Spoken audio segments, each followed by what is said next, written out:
had an intro, that would be hilarious. Let's get ready to party, baby. Bring it. Bring it.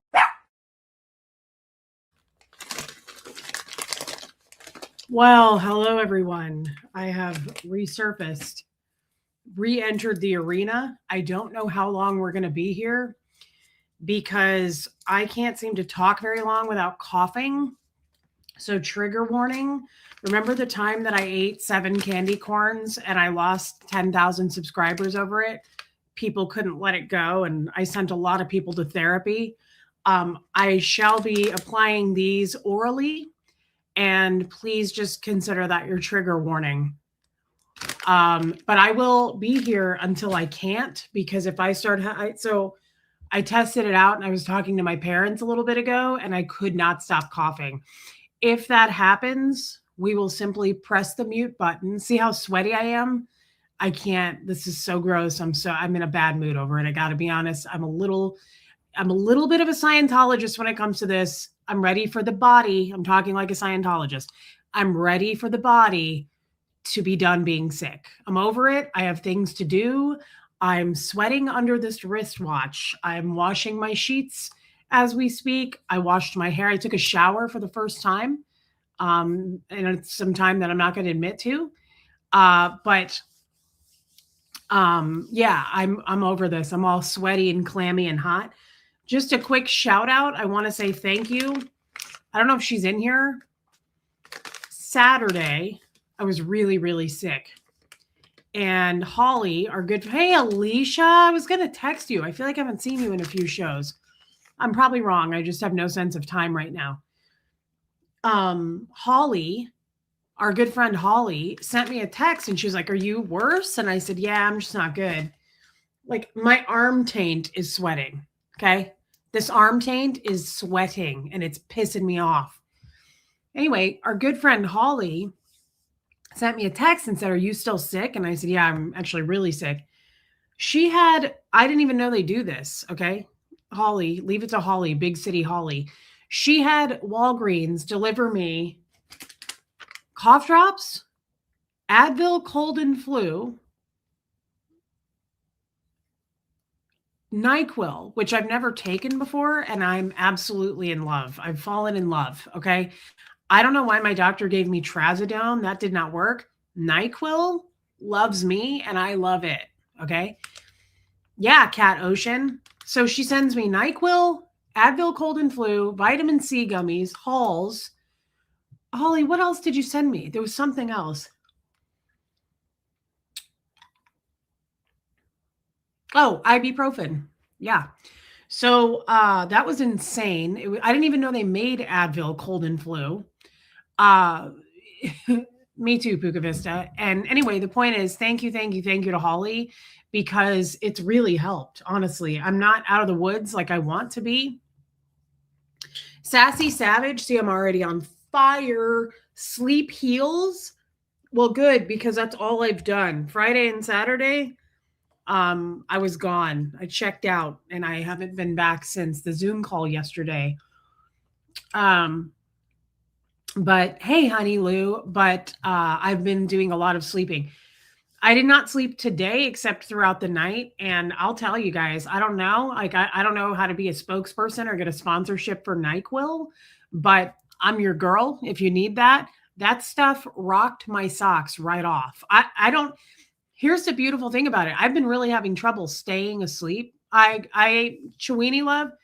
I made my Amy's brand no chicken noodle soup on Saturday. I haven't had much of an appetite because when I eat, I just pretty much shit myself. You thought the Zoom call was canceled? No, Anita. I canceled the Saturday afternoon stream. But the Zoom call we'll have another one in 3 weeks, if that helps. Sorry that you thought that, babe. I should have texted you. There was a Zoom call yesterday. That sucks, Debbie Love and Life. Yeah, guys, we had a Zoom call yesterday to make up for July. No, it didn't say that, Anita. Go read. I actually wrote the Zoom call is still on in the comments. But yeah, no, I canceled Saturday's stream. I'm so sorry. That sucks. I should have probably reached out. But guys, for those that weren't there, we have another one in 3 weeks. What was I saying? Oh, Tommy's fine. not affected by the earthquake at all, Jan, but thank you for checking on him. He's totally fine. I don't remember what I was saying because I can't remember a time before this. Oh, NyQuil. I love it. Here's why. Let's just do a show on it. Let's just go down the list of why I love NyQuil and NyQuil loves me. It's a beautiful drift off into the night sleep. Like, I don't know what happens. I'm fine. There was a comment. So Heather Huckleberry, a bunch of people were like, Reese, cancel your Zoom call. And I wrote on those comments and I said, Zoom call is still on. I wrote to two, I think, what, DNV and maybe Pat Jonas were like, cancel your Zoom call. And I said, no, the Zoom call is still on. I wrote that. Anyway, Joanne Hawley, I couldn't be happier. Like, I have a new best friend. Yeah, I've never taken it, Case Face. It's changed my life.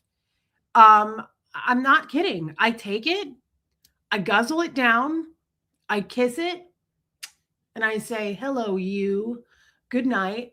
And then I go look on my phone and I watch reels for, however long it wants me to. And then I just simply go, I think I'm ready to go to sleep now. And I just pass out. And that's happened now 2 nights in a row. I've tried this stuff and it is liquid gold. Why was I prescribed trazodone? Why wouldn't any doctor just say, get yourself a bottle of NyQuil? That stuff really works. And I'm here to tell you, I've never tried it. I don't know how much it costs because I didn't buy it. Holly did, but I will tell you right now that Caroline in Canada and Joel Sachs right here are paying for my next bottle of NyQuil. So thank you guys. Here's to you and your wonderful 11th grader. Do whatever the hell you want. Okay, never mind. I'll put that toward Huxley. But the next one, thank you, Caroline and Big J. This one goes toward the NyQuil because Joel Sachs says rest after this. So I shall also rest and purchase another said bottle. $10. Perfect. Awesome. Thank you so much, Joel Sachs, for contributing to the NyQuil GoFundMe. And thank you, Caroline in Canada. Huxley is an 11th grader and I'm on fire. Thank you, Tennessee girl. I'm going to be fine, guys. I actually have a doctor's appointment this week for my diabetes. Be careful. It can be addicting. Interesting, Kat. I don't know. They said that when I got my hydrocodone, and while I love those things and they are the business, hey, 3 cats, I'm not addicted to those either. I'm still very much your standard Scientologist when it comes to drugs. Hey, Michelle, I'm uncomfortable with it. I mean, I won't take more than 2 Advil, and all of my friends are like, take 4 or whatever. And I'm like, yeah, I can't do that. I'll never do anything like that. So I get it. Even my hydrocodone, if I have to take one, I pop that thing, break it in half and pop it. I'm just too frightened. So I don't really see myself giving up YouTube to become an addict. Yeah, I probably shouldn't have streamed today. I probably don't make a lot of sense. Hey, look, I think you need more. I love you, Joanne Hawley. Now I can buy 2 bottles of NyQuil with said super chat. Also, alas, where's Kim is blue? Joel Sachs's super chat. We shall apply toward the worshipping of the NyQuil. Hey, Blue Sapphires. Thank you so much, Joanne Hawley. I love you for that. And you're an angel. So when I start coughing, I'm going to plug my phone in. When I start having a coughing fit, I'm going to mute this thing. Love you too, Buff. And I'm going to get myself together if I can. It's a dry, unproductive cough. So if I can't get it together, we'll just end the stream because I shouldn't be here anyway, probably.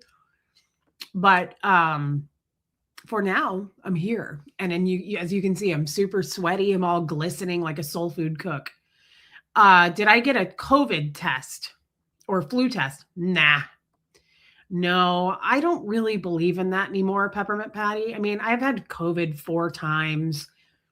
Once you've had it, you've seen it all, right? I mean, here's the other thing. I'm not leaving the house.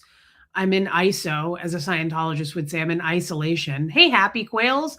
I'm not going anywhere. I'm not doing anything, although I'd love to go to the store.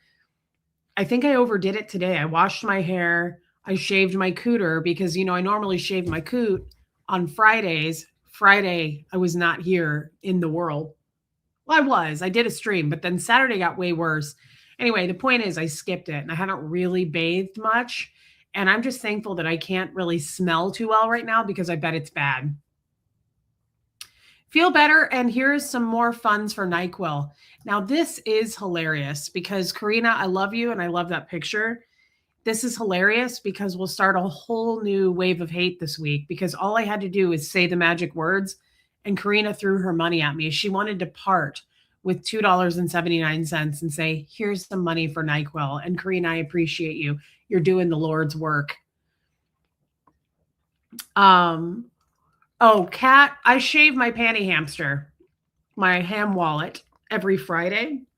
And it's just been a thing on this channel. That's actually how Tommy and I started having eyes for each other and then eventually doing this because I love that, Sassy, because I said to Tommy on a live once, I shave my panty hamster every Friday. And he said, I'm sorry, every Friday?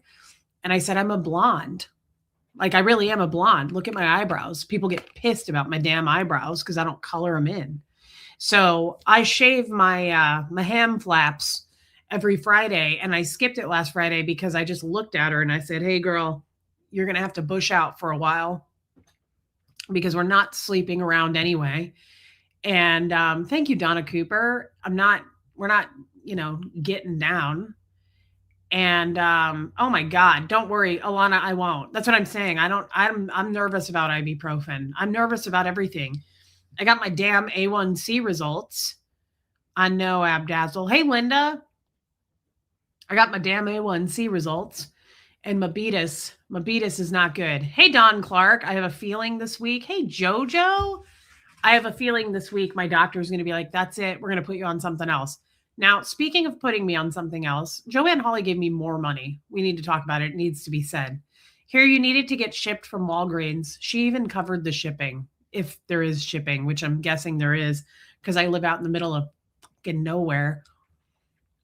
Joanne, you're a saint and a baby angel, and everybody knows it, and you're the size of a Polly Pocket. And you look like a little otter whisker, and that's even more important, and I love you. Thank you for covering the shipping as well. My A1C is 7.8, and it was 6.8 forever. Now I just can't get the damn thing under control. Now, I'm not worried about it because I was a Scientologist, and I just feel like we're just going to go with the wind, whichever way the wind takes us. However, I think my doctor, hey, Amy Knight, is going to switch me to, he either wants to put me on Jardiance, which I don't really want to because it causes raging yeast infections. And that's all I need is to scratch off my ham wallet. Or I think he might want to put me on like an Ozempic type of deal. But I'm frightened of the needles, guys. I'm frightened of the shot. And I know you say it's not a big deal, but I'm still frightened of it. I don't like to know about it. I don't want to do it. See, Dorothy, you're in the clear. It's not that big of a deal.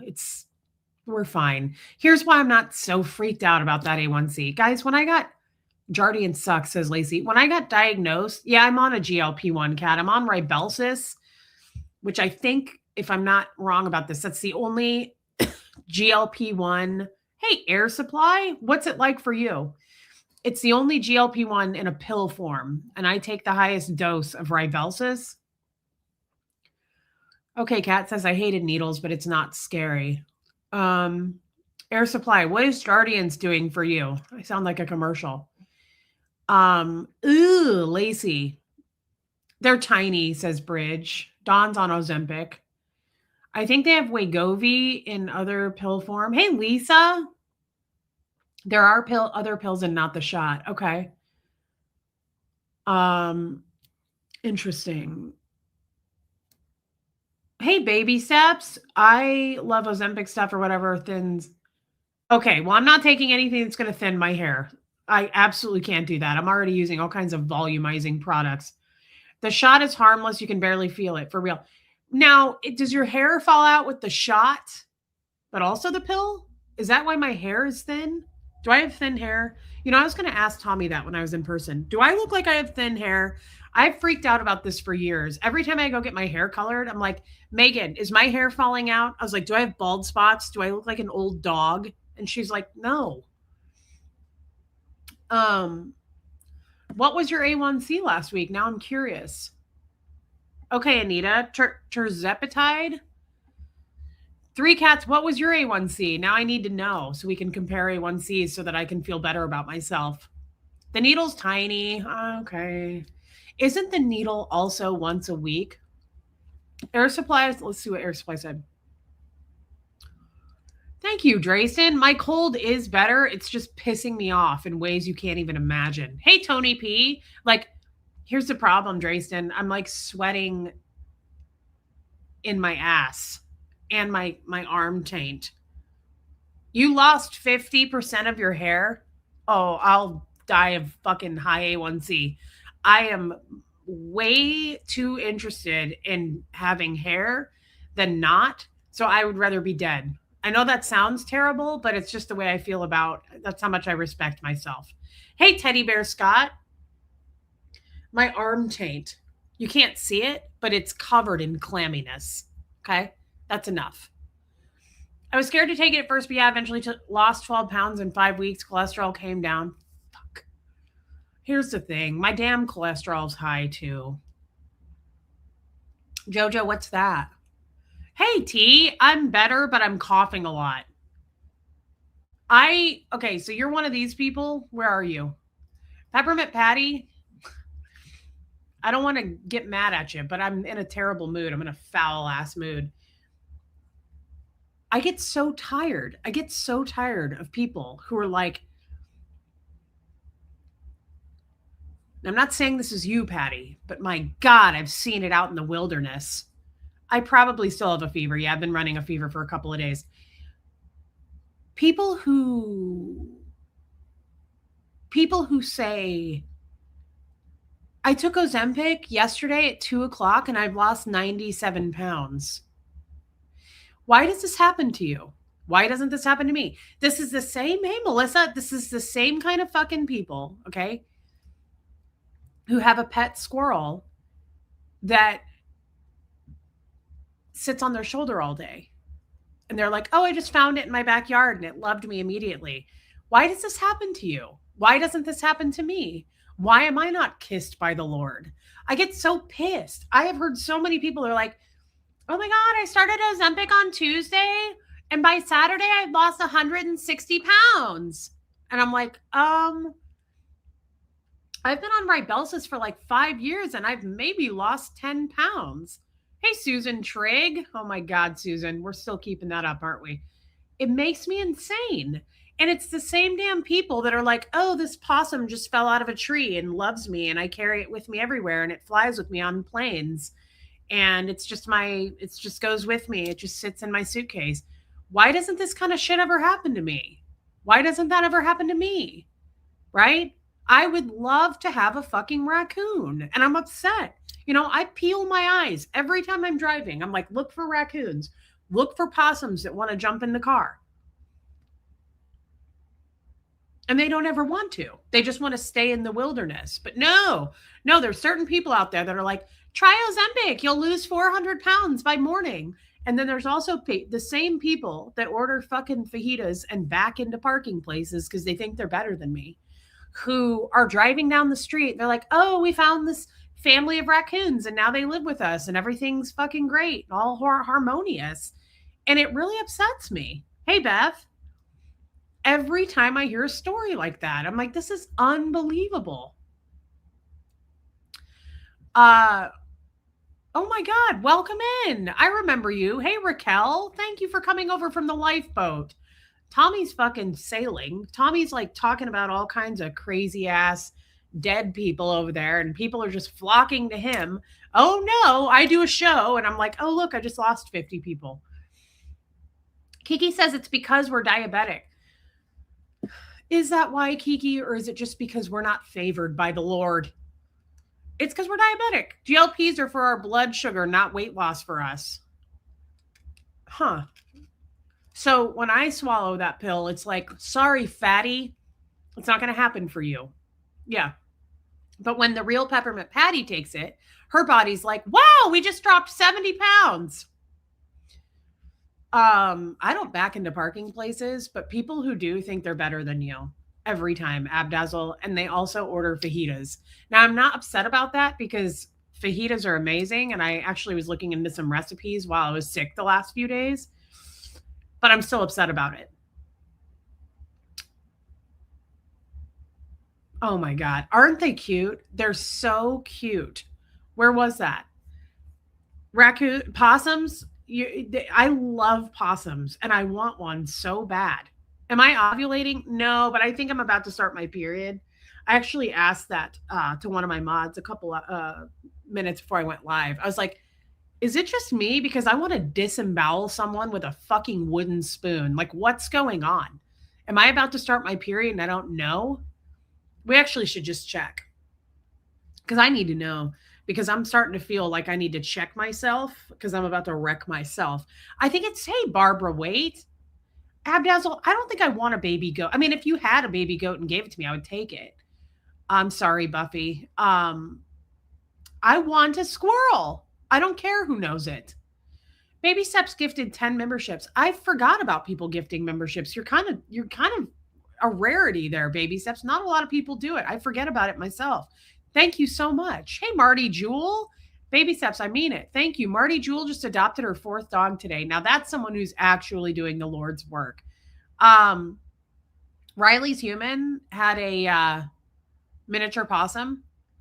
Hey, Kara, I like your new name. I think Liz Trix chose it for you, didn't she? Did she vote on that?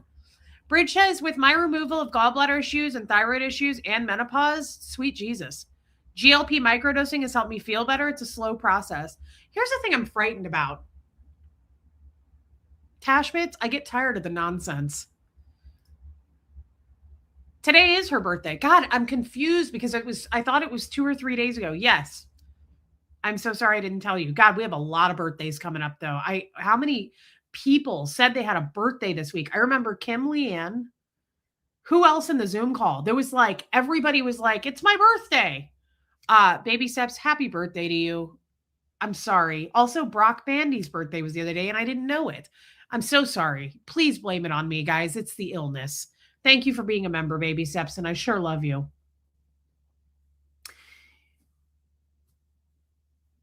I think honestly, now that you mention it about the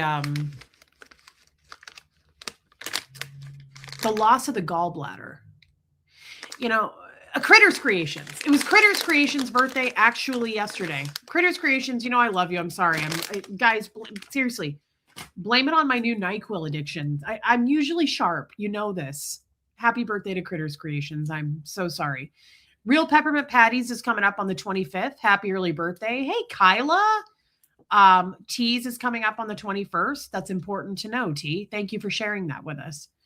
And August 17th is 24 years of sobriety. That's incredible. Sobriety birthday for Chewini Love. Congratulations. That's a huge deal. Chewini Love. Hey, Penny Rogers. Today is her birthday. All right, let's just get this going here. I don't want to miss anybody. I got to really keep my eyes glued on this. Renee B, I'm not sure. I think I'm just upset that I'm still sick and I'm starting to feel like a Scientologist about it. Like Scientologists, no joke, will be like, okay, knock it off, body, spring into action. And I keep trying to shock my body into that, like back into being a Scientologist. I'm like, enough. Let's not be sick anymore. Start. Like that's something a Scientologist would say. And I'm actually trying it because it's been 4 days? It's starting to piss me off. I'm starting to feel really like, Jesus, you're going to need to take the wheel on this because I'm going to wreck myself. Penny Rogers, though, on a lighter note. Hey, Caitlin, happy birthday to you, Penny Rogers, and I love your name. Still hydrate. I don't want to because I'm afraid it's going to make me cough. If I start coughing, remember what we're going to do. I'm going to hit the mute and no one's going to make fun of it. Joanne gave me money again. It's starting to look not so good, Joanne. I'm starting to feel bad for you. Hey, Kathy Brown. I forgot I'm going on. You are? Why? You just got, hey, Mandy Albert. Why are you going on vacation again? I thought we timed our vacations together. The 21st, that doesn't give me any time at all. Should I take off too? Where are you going? Maybe I should just come with you. I love you, Joanne. Thank you for turning in your notice and PTO information and your super chat. Hey, Lady Jane out. I'm not doing well because my arm taints. My arm taint is sweating and clammy. It's your son's turn. Well, that's fair enough, and we approve of that. Her cough process makes me feel like we're having a tornado drill, as it should and as it would. I'm incredibly dramatic, Amy. Does this happen to you? You're mad at your body for being weak. Hey, Kathy Burkhart, like I'm sweating under this. This is grossing me out. I'm going to take it off. This is gross. I hate sweating after you're clean. I just washed my sheets and I just took a shower and there's sweat. You can see sweat glistening. Yes, you can. See it? Look at that. That's disgusting. Because I'm so grossed out about it, you guys have to know about it too. Look at this. Look at this. This is unfucking believable. What's my favorite perfume? Good idea, Case Face. I love Mojave Ghost by Byredo, I think is what it's called. And I only know I love it because I sat on an airplane with someone for 4 hours and I was like, lady, I'm not a lesbian. Like I have no interest in vaginas. And if you ever watched me talk about that, I was like, I am disgusted by vaginas. So I'm not hitting on you. However, I usually get headaches from people who have perfume on. And I said, your perfume makes me want to be a lesbian. Like I want to be on you. I felt like Ron Burgundy. And I said, what the hell is that? Because also it lasted the full 4-hour flight. And that's important. I don't like perfumes because I don't love, they don't last. The other perfume that I love is, someone can tell me what it is because Katie Fulton sent me a bottle of it. Laura Dupreet did too for Christmas once. What is man flu? What can help me? There's 300 freaking people in here. Somebody has to know. Hey, Amy Edge. I'm weak. Baccarat Rouge. Thank you so much, Raspberry Beret. Baccarat Rouge makes Tommy rip my clothes off. Like he literally gets naked in seconds flat, which is impressive because he turned 56 this year. And I was like, wow. Whenever I take that to Ecuador and I just spritz a lot, he goes kind of nuts. It's almost a lot. Like it's a lot to imagine. But yeah, no, definitely not a lesbian, but whoa. Like if I want to know what you're wearing, I'm going to ask, but I don't want you to think I'm hitting on you. All right, let's pause for a little bit. Blowing of the nose. We're starting to get that. Yeah, it smells like Katie Fulton's tits. 1 second, please. This is so fucking annoying.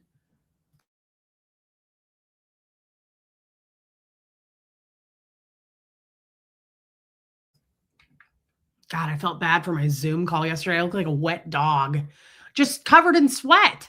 There's nothing you can do when you're sick, and no one thinks about this because you're only thinking about yourselves. Do you ever think about what if a person who does YouTube for a living gets sick and they look like a wet mop? You have to go live. What am I supposed to do? Go live without my face? I mean, I'd probably get more subscribers, honestly, if I went live and just talked. I probably have a face definitely for radio and a voice for TV. But I can't help it. I don't know what to do. When you look ugly, right? And I don't expect anybody to say otherwise. I know I look ugly. There's nothing you can do about it. I tried to put some blush on and literally my vagina flaps and my arm taints are sweating right now. There's nothing I can do about it. I just couldn't be more upset. Hey, Mindy Doolin. It's August, says Sophia. A sweaty mess is the game. Thank you, Lady Jane out. You did not look like a wet dog. Yes, I did. I looked horrific yesterday. I looked like a boy named Bjorn. Speaking of yesterday, so you got it yesterday, hippie chick. Low grade fever and sweats. That's where I'm at. Low grade fever, sweats, and just liquid mud butt shits coming out. Like I don't even want to eat because I'm like, I take a bite of something and I'm like, oh my God, I'll be right back. I mean, that's just another usual day for me anyway, typically, because I don't have a gallbladder. Thank you, Chewini Love. Hey, Briggs. Oh, Drifter Wars, I get the joke now. Oh, yeah, no, I'm just full on shitting. Just merely shitting. Hey, Margie Barr. The sweaty taint. Yeah, sweaty knee taints. Yeah, that's awful too. Um, are you the only person, little M, who got that? I love you for that. That's awesome. I wondered if anybody would get it. Styro, that makes me really sad. Styro, it's posted in the mods. Can you help Styro with that? Because they post it for me. Styro didn't know where to find the Zoom. Hey, Styro, reach out to me on my email. My mods can post my email. Since you didn't come and you upgraded, I'd be happy to send you your money back. I can Venmo you or PayPal you, or you can cancel your membership for the one you paid for, and I'll send you a link for it for next month. So you can join it next month, just don't pay for it. So however you want to do that, because that's not cool at all that you upgraded and couldn't come. Wait. No. You're set. Styro, never mind. We did have one yesterday, but that was for July. So you're still okay for August. We're having our August Zoom call in 3 weeks. The Zoom is always at the end of the month. It's always I say that, but Ecuador fucked it all. I'm fucking sweating so bad. This is so gross. Ecuador effed it all up. Pink clouds it is. I got it on a really good sale.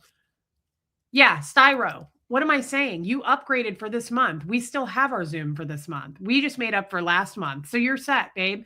The Zoom is and it's in the post tab on the Relatable Reese page. Okay, thanks, Shelly Kelly. I wouldn't know how to do anything without you guys. But Styro, you're still set, babe. Because I was sad about that. I said it yesterday in our Zoom. I was like, where's Styro? And I kept checking the link to see if you had posted on it, like saying you couldn't get in. So Styro, we will make sure you can get in for the one this month. Boy, I don't know how to live my life. What was I saying? Speaking of the Zoom, I'm really all over the place. And I understand if you can't hang, if you want to unsubscribe, if you want to get the fuck out of here, I honestly would too, because I'm just not in my right self. I think my period. Do we know if that's coming? Let's see. I've been tracking the damn thing. Been tracking it for a long time. I started it July 20th, and that train is never late. So let's see. La, la, la, la, la, la. Let's see. We start in about a week. We're going to start at about a week from today, which really sucks at everything. Thank you, Styro. I love that you upgraded. I was so excited. Reese, do you have a portable fan? No.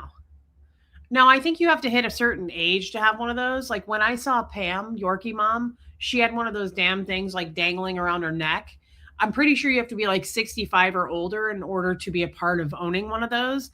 I don't think that I'm in that age group yet. I'm not ready to shop at J. Jill just yet. I'm not ready to go to Coldwater Creek. But I'm not going to have a fan hanging around my neck. I would rather just sweat to death because I don't know. I just don't feel right about it yet. I'm just not there. I haven't hit the right age bracket to just like full on just have a fan hanging off of my neck. I don't know. I said this. I'm as deep as a puddle. I'm incredibly shallow. Like, don't let me fool you. Don't think for a second, like, Reese is so sweet. She's so, no, I don't want to be ugly. Like, if I end up getting really ugly, like, just roll my old bones out to the pasture. Hey, Kirsty Collins. Yeah, it sucks not leaving the house. I'm ready to get the hell out of here and go buy some Chipotle. Don't you have air conditioning in that trailer, Marie Marion? As we speak, girl. Yeah, as we speak, it's blowing in here. It's just I have a fever. So it's not so much the heat. It's just that my taint and my arm taints are sweating. He did, Donna Cooper. I could do that, Lady Jane out. I'm just not ready to be one of those. I'm not ready to be one of those yet. Like, you see those people on vacation and they just have like a full fan, like a necklace hanging off of their necks. Pam is in her 60s. Yeah, Pam's in her 60s. I think Pam's like 61 or something. Neck fans are okay. They look cool like headphones. I'm not saying, like, I'm not shaming people who have them. I'm just saying I'm not ready to be in that bracket. I'm not ready to get there yet. I'm not quite there to to have just a fucking fan hanging off my neck, like blowing in my face. I just don't think I could do it. Not yet. I'll get there. I haven't entered that phase of my life. Good night, D. Hippie chick's gonna be 60. Yeah, I bet it is. That would freak me out too. This is Pam, and you just turned 60. That's, yeah, 3 cats. See, she's also a Pam in her 60s. I'd be freaking out too if I was about to turn 60. I don't know. I feel like I'm gonna die around 60, so I'm not ready for the fan club yet. Joanne Hawley. Thank you, Raquel. Feed a fever, starve a cold. I'm not hungry anyway, and every time I eat, I shit myself. So I'm just sticking to liquids for now. I think I've lost a pound or 2, which is exciting for my doctor's appointment this week. I'm going to get on the scale, and he's going to go, "You lost a pound." I'm going to go, "See? Told you I've been working on it." You're diabetic. You've lost 70 pounds on Mounjaro. In 18 months, you won't feel the needle at all in the tummy. Okay. Lilac Lime, congratulations. And I'll talk to him about it this week. I need to see if my insurance, I would imagine. See, hey, Kim Gray, it's okay. I would think my insurance would cover it because, good for you, Briggs, because it already is covering a GLP-1. Do you feel like that's right? Hey, Tabby Tabes. What a cute cat. Silent watcher here, but chiming in to say Jardiance lowered my husband's immune system. Holy shit. I'm not doing it then. Forget it. Thank you for chiming in. Thank you for being a silent lurker there, my friend. And I hope you come in another time.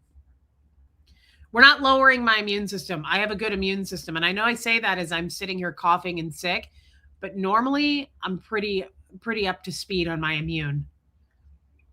Thank you for chiming in. Look at Nancy gifting a membership. Thank you, Nance. I love you, babe.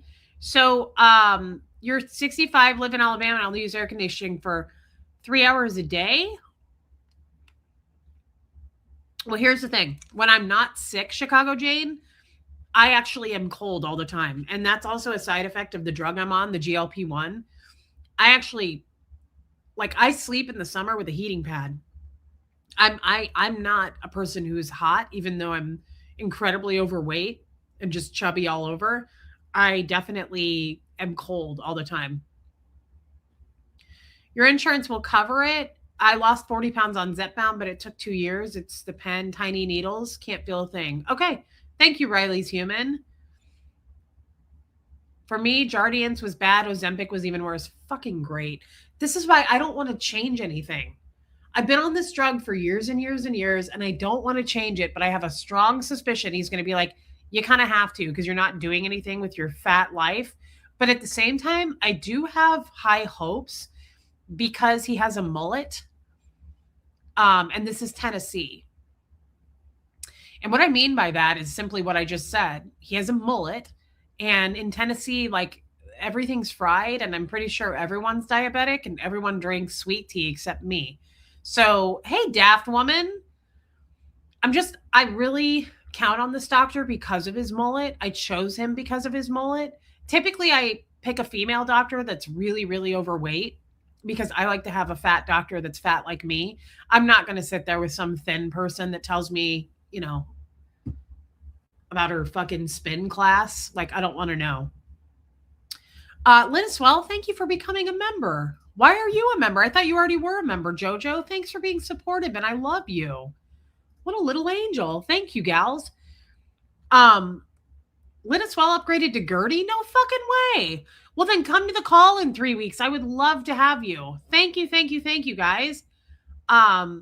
Nicole, I'm going to get better. I'm just pissed off about everything, and my period starts in a week. Well, thank you, Jojo.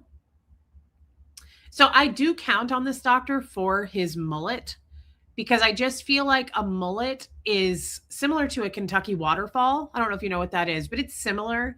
It's a mullet, but with like really long hair in the back. And that makes it, we call it a Kentucky waterfall. The mullet really, sweet tea is disgusting. I love his mullet, and he always feathers it. Like when he talks, he's like, "Hey girl." And he has he's super Southern. He's from here. So he's like, "Hey girl." He's like, "How you been, girl?" but he's also kind of modern in weird ways, but the mullet is not. He's super educated. I mean, I really like him, but if he only knew, like, I chose him for his mullet. It was a very well crafted, cared for mullet, and you don't see a lot of those, honestly. Like, they're usually a mullet is worn by just basically, hey, Maisie Shiloh. I see a lot of mullets around here, and they're not for show.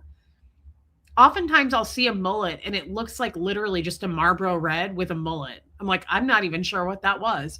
I saw somebody recently riding a bicycle that did not give a shit for like the last probably 40 years. I think they gave up a long time ago, and it was pure freedom. And it was just a flowing mullet in the breeze, and it looked like just a Marlboro Red wearing a tank top. And I was like, I like this. I like it a lot. It was a feathered mullet, but like, I look like I have a mullet today. Like, I'm not making fun, guys. I look like complete hammered shit. Most people can't pull off a mullet attractively. And I think that that's the key. What you just said there, Nance, is this dude pulls it off. He wears button down fancy shirts. He's got a big tum. His tum kind of hangs over his khakis. Not too big. I mean, it's not like Jeff big, not like my ex-husband, but it's there. Like, it exists. And again, I choose my doctors based on their fupas alone. Like, my doctor in Kansas City, I've said this, I will not, if Malibu Barbie walks in, bye, you're fired. I want like a potato. I want like me. I just want someone like me. I want a nice big full, like a nice full fupa, like something you can really get a hold of with the chalupa underneath. But I chose a male doctor, which is really unusual for me.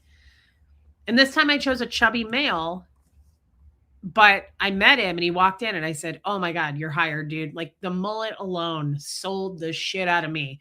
Like, I felt like Shark Tank. I felt like one of the sharks. I was like, I'm in. Like, for those reasons, I'm gonna work with you. Um and honestly, I feel great about my choice, my decision. So what I'm saying is, he may not want to switch my medication because the mullet makes him very flexible. The mullet makes him see past the bad and just like mainly stay positive. So I feel like maybe when I see him this week, I'm going to be like, is my A1C that high? And I'm going to look at the mullet and wink. And he's going to go, well, you got to make room. You got to give it extra points for all the fried foods in Tennessee. And he'll be like, I get it. Like, if this were California, yes. But like here, this is a weird, chubby ass area where I feel like there's not a lot of judgment. Doctors that wear patchouli, oh God, sassy. I do too, Alana. I hate that kid lost so much weight. I actually talked to her about it just yesterday. That's where he keeps his knowledge and all of his secrets, is in that mullet. It is a wild ass mullet. I wish I could show you guys. Like, it's a crazy mullet. I wonder if when I go this week, if he'd be willing to do a selfie with me and I could be like, can I show this? Because I just want to show off your mullet. Like, maybe we could get it from the side. I feel like I might get fired as a patient. I know, Robin. So speaking of making mistakes in life and hating yourself for everything you've ever done, I really enjoyed our Zoom call yesterday. Hey, if you want to buy bones, I don't usually ask anyone to do anything, but Yadira posted this, and that's where you can go to the Amazon wish list. There's nothing there for me, but the dogs, if you want to get them bones, we're very grateful. Just that little commercial. We had to stop for a minute for our sponsors. Guys, speaking of making mistakes and hating yourself and never getting over it,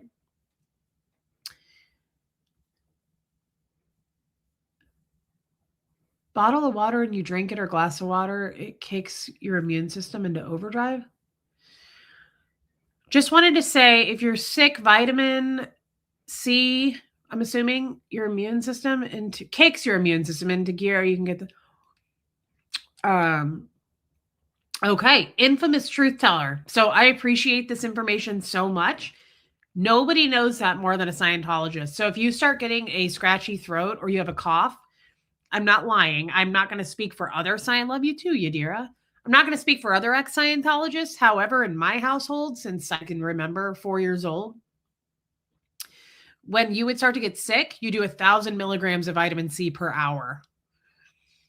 That was as a child. As a staff member and as I got older, I was doing probably 2 to 3,000 milligrams of vitamin C per hour within the Church of Scientology. That was always what they told me to do. And I said the other day, I can't believe it that I don't have any vitamin C in my house because as an ex-Scientologist, that's the cure-all, man. Vitamin C, sometimes they'd tell us to take zinc, but not that was later in life with my chiropractor. And then salt and potassium, man. That's the cure-all. Hey, Jamie Castro, for a Scientologist, is guzzle down thousands of milligrams of vitamin C. I don't know if it worked. Yeah, Jeannie, he really is. Hey, Crafty Carrie. Hey, Linda Garden Lady. So that Zoom call, I just want to say, was really wonderful. And I wanted to thank everybody for being there, for listening to me. I really unloaded yesterday. And I just want to say thank you. Thank you for listening to me. Thank you for being there. And I thought I wanted to have you guys listen to something because it applied to what we were talking about. And I want to talk about it for a second. And I want your opinion on this. I think this might be 15 seconds long. I'm not really sure. It's not long at all. But listen, I really liked this.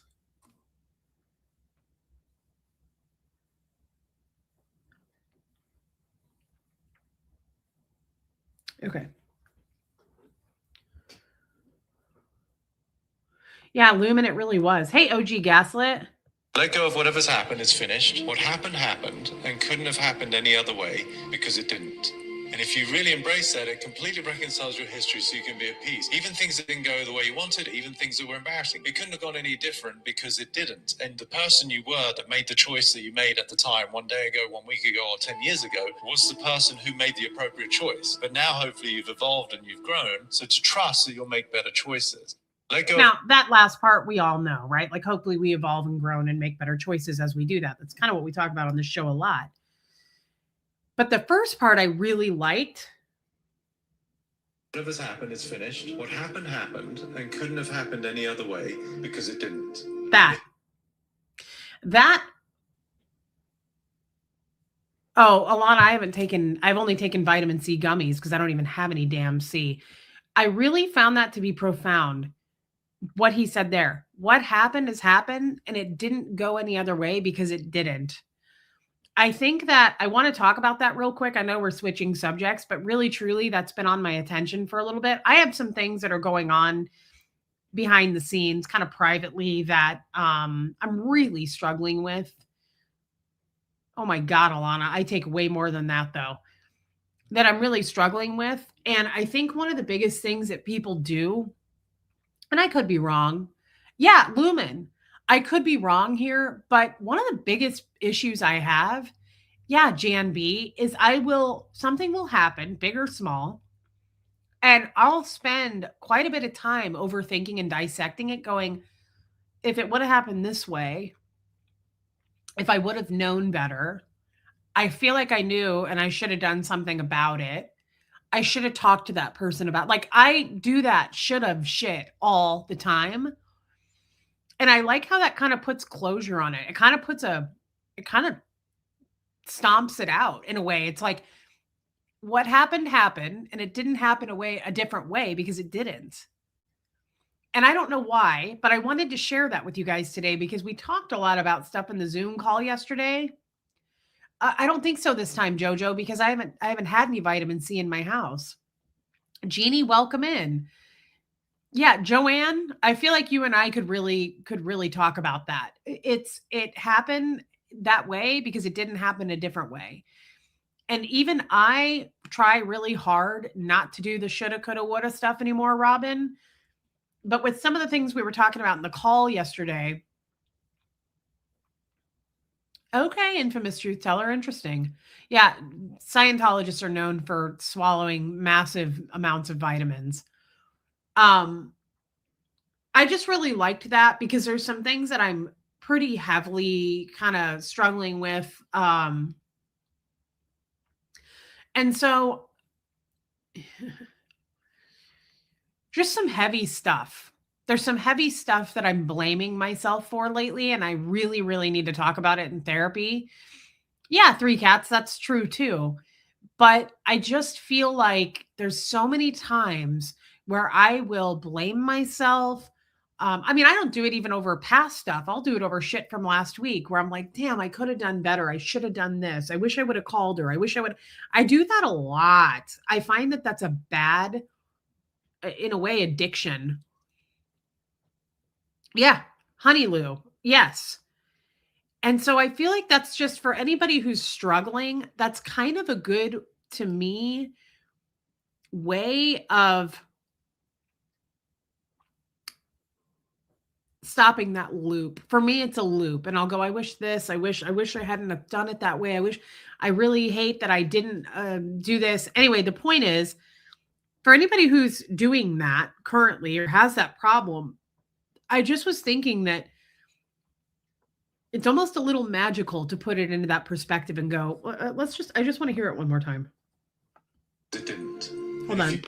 Let go of whatever's happened. Let go of whatever's happened. It's finished. What happened happened and couldn't have happened any other way because it didn't. Whatever happened, happened, and it couldn't have happened any other way because it didn't. That's so final to me. Yeah, Sophia. Amy says, but Scientology never let you go back over the things you did, right? Can you be more specific?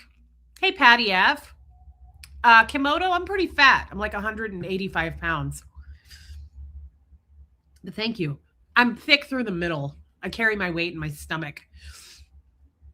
What do you mean by this, Amy? I would answer this, but I'm not entirely sure what you mean by it.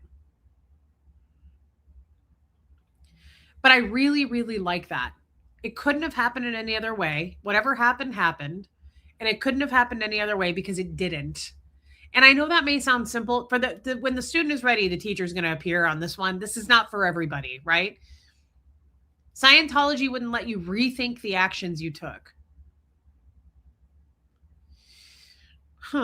That's a really interesting question. In a way, it's the opposite of that. Scientology forces you to rethink everything you did if it was bad, Amy Knight. If you did something called, thank you, Joel Sachs. If you did something that would be called an overt or a withhold, which is like a crime. Hey, Mord, yes, absolutely. You had to go make amends for that. You would have to write up what's called your overts and withholds, which included time, place, form, and event. You had to go over it with a person on the cans, on the meter. You would have to do a confessional, whether it be on the meter or off the meter. You'd have to do something with an ethics officer. Yeah. There's many times where Scientology will humiliate the shit out of you and make you feel terrible for what you did for months on end. And that depends on what it is. Sorry, now I feel, I washed my damn hair today and now it's all kinked by that damn hair clip. Boy, I'm really complaining a lot. Yeah, I've heard that too, Linda Garden Lady. Does Scientology believe in counseling and therapy? Yes, but it's their version of it. Three Cats. So yes, they're big into counseling and therapy, but it's their version.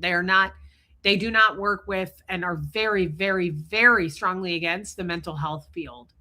Lacey, thank you for gifting those. Lacey, you just reminded me. I'm glad that I saw your name pop up like that. Side note, she said it was okay for me to do this, and I don't do this unless I get permission. So there's someone in Lacey's life named Grayson, and he's 29, and I got permission to share all of this.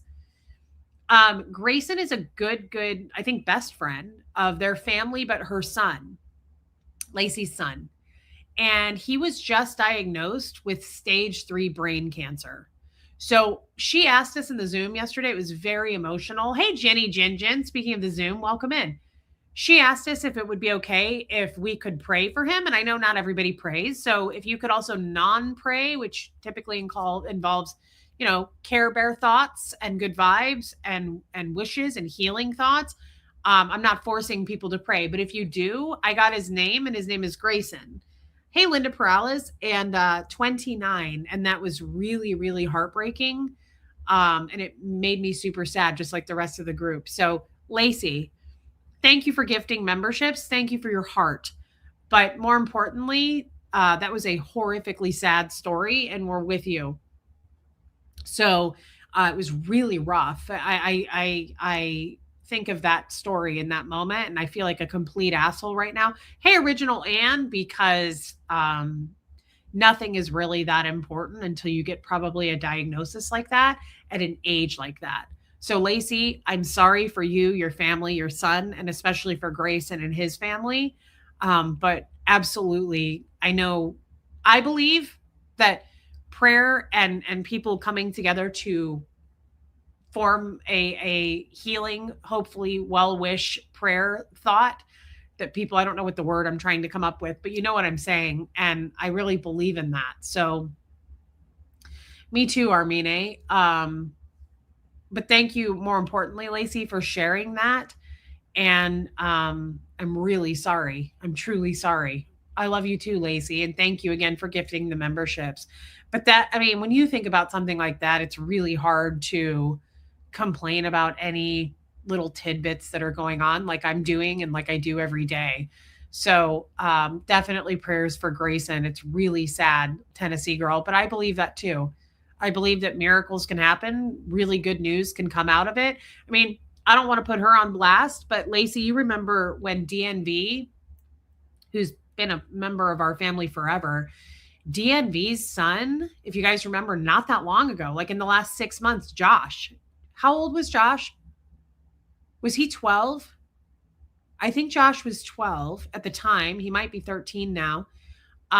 We donated to the hospital, the Philadelphia, I think it was called something HOP, the Philadelphia hospital. He had a brain tumor and it was successfully removed and he's going to be just fine. That was insane and so amazing.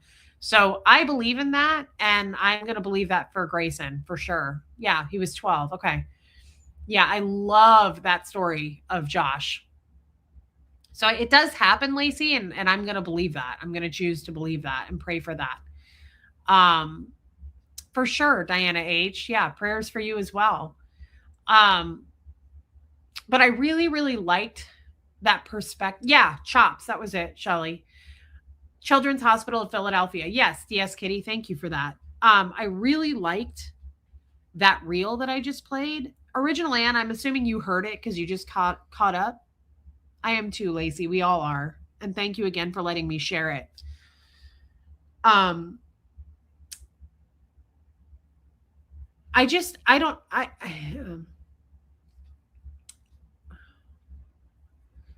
really find it helpful because, like I said, I know that we're all going through things. Oh, Jenny Jinjin, you're fine. I know that we're all going through things, and I know that the way we all process it is different, but it does help me to think about, I don't know how to put, I'm trying to think of the words, but like cap it. I'm trying to figure out how to like cap my mind sometimes because it's like, stop. I just want to stop myself. I've got some things that I'm dealing with that are,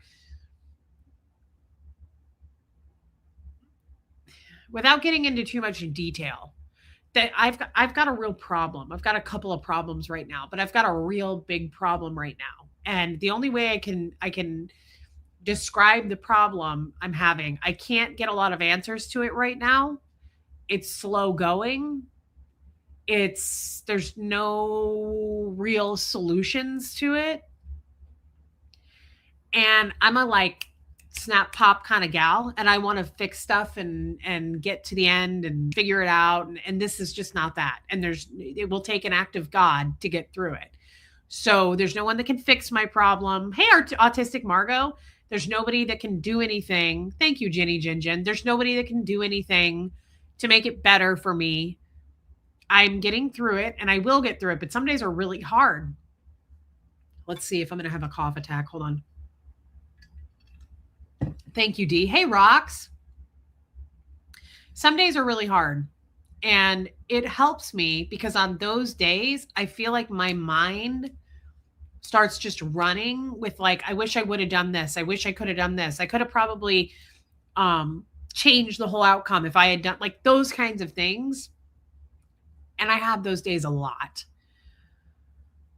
And I think that just is natural to me. I'm an overthinker anyway, and I'm always trying to come up with a solution to things. Hold on, I'm seeing what I need to do, if I need a cough drop or if I need water or if I just need to end. We're actually doing pretty good. My throat's holding out.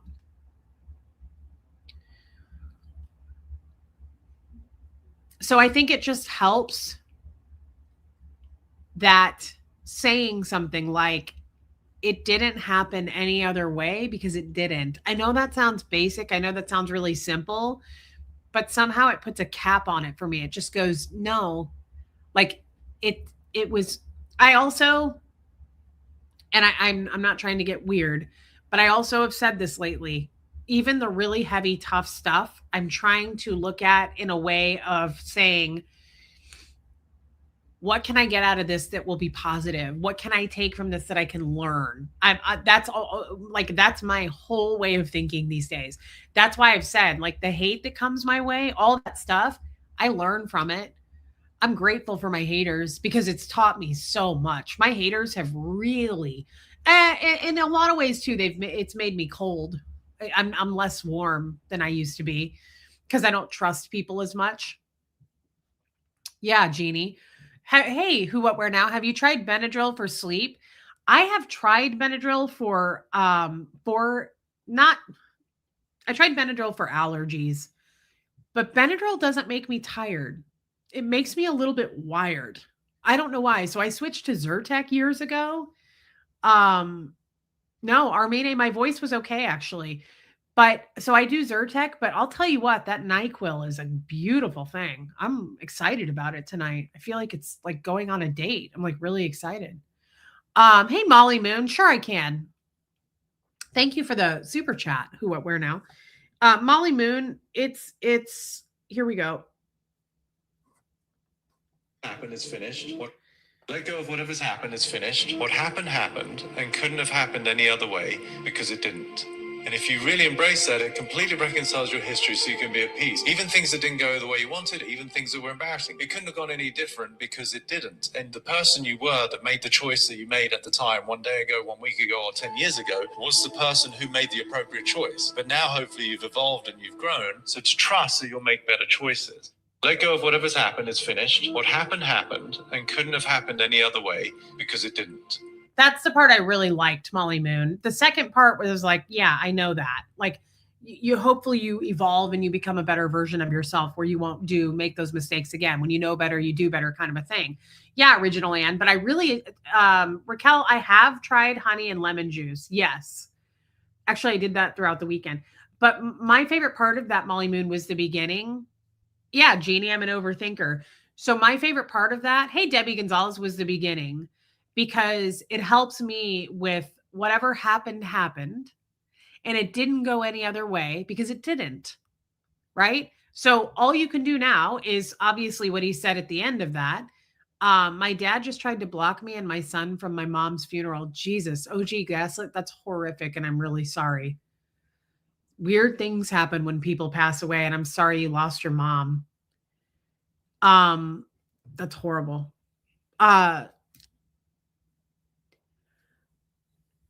I also have talked about this lately, and the second part of that matters because kind of like when you know better, you do better, kind of a thing. That's where I take bad situations, whether it be something huge or something small, and I go, what is this teaching me? What can I learn from this? It's really true. This isn't like some fortune cookie shit. I really do this lately. I'm like, okay, this is a big problem. This is a bummer. This sucks. These people are doing this, or I have to do this, or I got to talk to a lawyer, or whatever it is. I think though, what can I learn from this? What can I use this for the right now? Because it's here and it's not going anywhere. So how can I turn it into something where it's useful? What can I benefit out of this? Sometimes you can't. But then that also helps you for the second part of that reel, which is, hey, Jeff, welcome in, which is the second part of that reel. I get it, Komodo. The second part of that reel, which is hopefully when something arises like this again, you know better and you handle it differently, or you do better. That's why I've been saying for days, and I really mean this, the bad shit that's happened to me in the last 3 years on YouTube is kind of the best thing that's ever happened to me because it sprung me, hey, wine, it sprung me into real growth.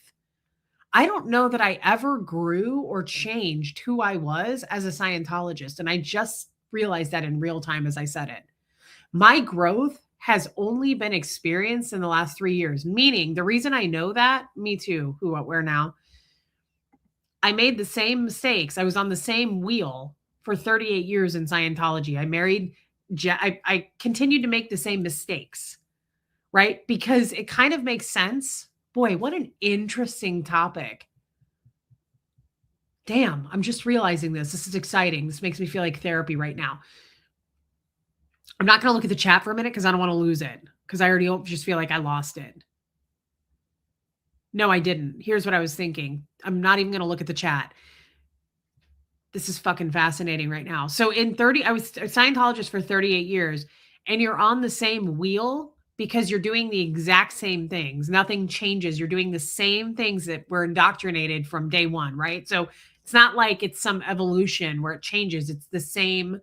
You're learning the same things everybody else is learning. You're becoming a soldier for Scientology. But the main thing is you're not allowed to think for yourself. Every time you think for yourself, they go, well, what does LRH say about that? Let's go look up and see what LRH says about that. So, of course, I wouldn't have experienced any room for growth or change. Damn. Because that's not allowed. You're not allowed to think outside of that. The second I would start to think for myself, I would get reeled back in. Literally, people would go, no. You can't think for yourself. Let's see what LRH says. No joke. That's really interesting. We should do an entire stream on that. I should process it first though, because that's fucking wild. That just blew my mind. It probably isn't making any sense to any of you, and it's not blowing your minds because I'm not voicing or correcting. I have it in my mind and the words aren't properly coming out. I'm thinking in a way faster speed right now than I'm able to communicate it in words. But I know for a fact, like you 100% sure the last 3 years have taught me more about who I actually am, not who Scientology said I was, not my training. I learned more in the last 3 years about myself and who I am, who I'm not, what I want, what I'm looking for, what I've found, what I want to unpack and get rid of, and what I want to keep about myself that I like, what I want to change. I just realized that. God, please don't be raining. Okay, it's not. I have a blanket outside that I'm airing out. I just realized that there wouldn't be any room for change or growth because they don't want change or growth. You're not even allowed to bond with people in Scientology. You can't have close bonded relationships with your husband, your wife, your mom, your dad, your kids, because they don't want people like this. They want to have a gap between everybody where Scientology fills that space. And I don't mean just training. I mean, what were you doing? Where were you? Who saw it? Who missed it? How did you have sex? What position were you? No joke, guys. Like they want to know everything. No stone unturned. You are constantly checked. What's the word?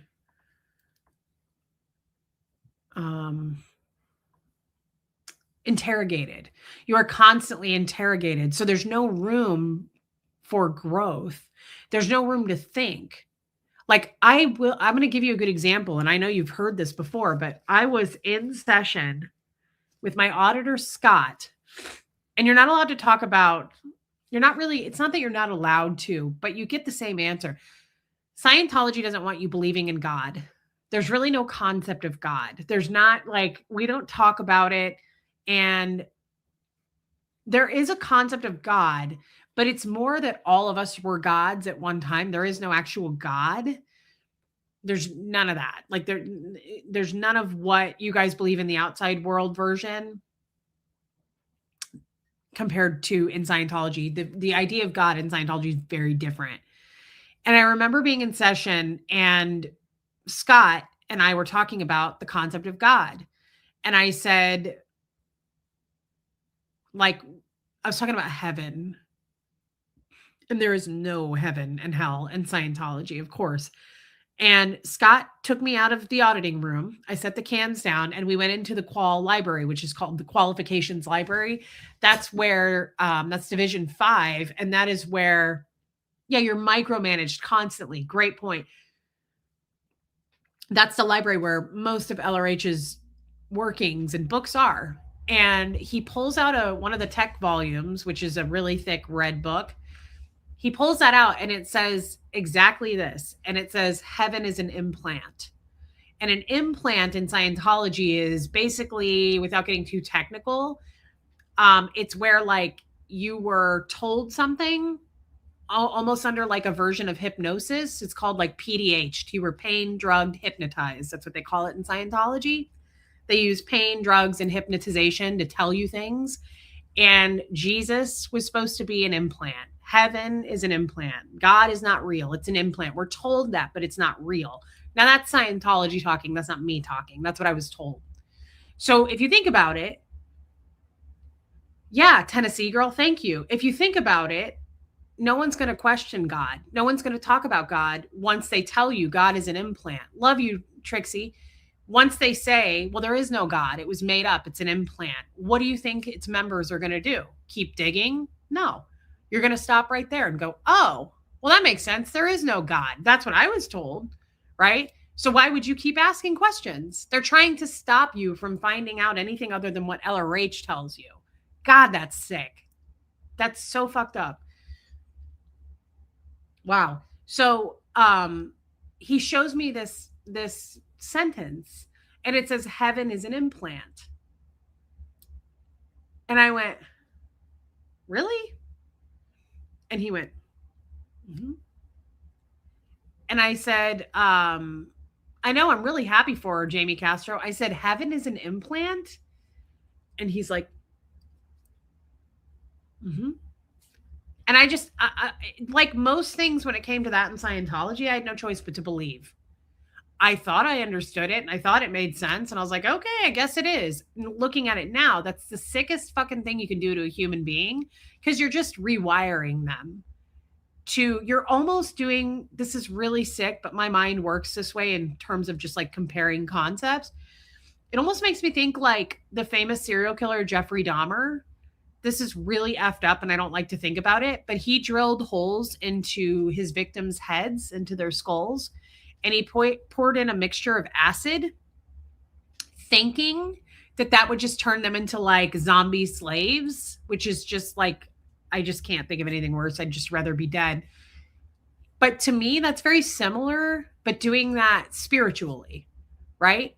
You're taking away a person's ability to question God, to question if there is a God, to question, right? Like, not question, but dig deeper into the spiritual realm of things. Like maybe there is a heaven, right? Like it's kind of, hey, Cruel Spark, it's kind of exciting now, because I'm allowed to talk about it and I'm allowed to think about it. I never was. But now when we talk about heaven and God, I'm like, that's an exciting thought. It was shut down in Scientology. There was no going past that mark. Do you understand what I'm saying? It was like they purposely made those zombies so that we weren't allowed to go past go. We weren't allowed to think any further than this mark. It's almost like the Lion King where he's like, you can never go there, Simba. That darkness where we own everything the light touches. You can never go past that. Like this is how my mind works. I'm so stupid, but like that's how I think. I always think in terms of like relating it to another concept so I can compare it and then I work it out in my head. They absolutely take away your free will, but they put caps on everything. They put, right, boundaries and everywhere. So it's like, you can never go there. You can never go past where the light touches, Reese. Like, so heaven is an implant. Like, that's my example of that. Going, heaven is an implant. It's like, that's what L. Ron Hubbard says. So that makes it true. There is no God, right? So it's like saying, like, you can't go past that. That's where the light touches and you can't go past that. That's what it makes me think of is like, they wanted to make their own army of fucking zombie slaves that don't question God. that don't question anything spiritual, right? Because they can't have that, because L. Ron Hubbard doesn't want you thinking for yourself. Where did I start this? Because this was really interesting. Oh my God, this is so crazy. I can't believe this is happening to me in real time. Hey, Holly. So that goes back to, and forgive me if none of you are following me. I can do a stream on this where I have time to process it, but this is happening to me right now and I can't stop. I have to keep going, and I'm not going to look at the chat for a minute. So I spent 38 years in Scientology. Oh my God, this is crazy to me. So I had boundaries. You can't go past that, right? I knew that. I wasn't allowed to question or ask about God. I knew that from a very young age. My dad snapped at me about that. So if you cap people off like that and you make your own rules and you say you can't step outside of these rules, then how the fuck does a person experience any growth? How do they grow? There's no room to grow. You're not giving them any breathing room to grow. It's like veal. And that's why I say Scientology reminds me of that scene. That's why no one's leaving. It reminds me of that scene in Silence of the Lambs where she says about the lambs. She says, I opened the gate to their pen to free them, but they wouldn't move. They were frozen and scared. They wouldn't move. I always think of that scene as a Scientology thing. We can try all day long to open the gate. They're not coming out. Why? Because they don't have any, thank you, Aunt Nini. They don't have any, this is what they've existed in their whole lives. This box, right? They literally are, I feel like I have a damn eyelash or something. They literally are, as gross as that is, yeah, they don't want you growing. As fucked up as that is to compare it to, it's immediately what I thought of was Jeffrey Dahmer, this disgusting man. You know, I don't feel like that guy was human, to be honest. Just the stuff that Tommy has told me that he did, I didn't know. I didn't even know till recently. I forgot. I knew, but I'd forgotten. He was a cannibal, like just a fucking living monster, like a machine. To me, there are people. Hey, Jules. There are people. Debbie Zito, Jules is in here. For those of you that asked about her yesterday, she is here. Hey, Tracy. Hey, Tamber June. Yeah, but Jeffrey Dahmer, to me, people like that are machines. They're living nightmares. They're empty. They feel nothing. They're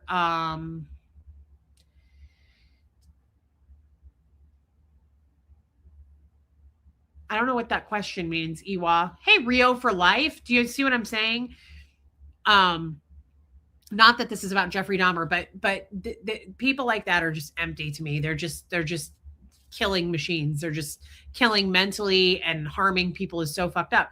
But he really truly thought, hey, Teacher Mama Life, that he could drill holes into people and make his own version of some empty slave, which is just disgusting. But on a level of Scientology, you're doing the same thing. And I know that sounds dramatic, but it's true. I mean, I lived through it. Unless you're Aaron Smith Levin, I didn't, but I lived through it. And it is absolutely true. It's like, never let them realize they hold the key. Yes. In their pockets to open the prison door. Yes. That's exactly right. Yes. Thank you, Tennessee girl. I feel like you and I are the only one. I feel like for some reason I'm not explaining this well at all. But yes. So it's kind of the same thing as far as, I don't want to lose my thought here. The reason I'm so excited about my growth and everything I've learned in the last 3 years is because of you guys. You've allowed my mind to move around. You've given me that, right? I mean, ultimately I gave it to myself, but stepping out into the world coming from Scientology was scary, really scary. And I had no idea who I was. I had no fucking clue who I was. I don't think I had a sense of what was coming. I don't think I had a sense of the loss that I experienced. I think that I was like, I'm fine. It's fine. It's no big deal. Meanwhile, I was like an alien coming to this planet. Like that, I just had. If you could have told me 3 years ago what I was in for, just the learning and experience alone, I wouldn't have probably been able to categorize it in my mind. But I have learned. I have finally been. It's like somebody opened and let out all the beagles that are in labs right now that have never seen the light of day, and I want to kill everyone for doing that and burn it to the ground. But it's like, animals that have never been out, like they're just trapped and tortured. Yeah, Jules, we were asking about you. I feel that way. Like I was finally let out and now I have all this room to move and learn and grow. And so the last 3 years, I will take every moment of it. The losses, hold on. I hope I'm not going to start coughing. I think I'm okay.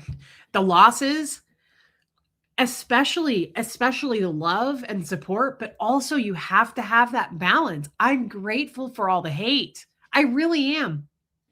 I'm grateful for the people who did all those crazy streams on me with their receipts they were going to bring. Hey, Helen Baker.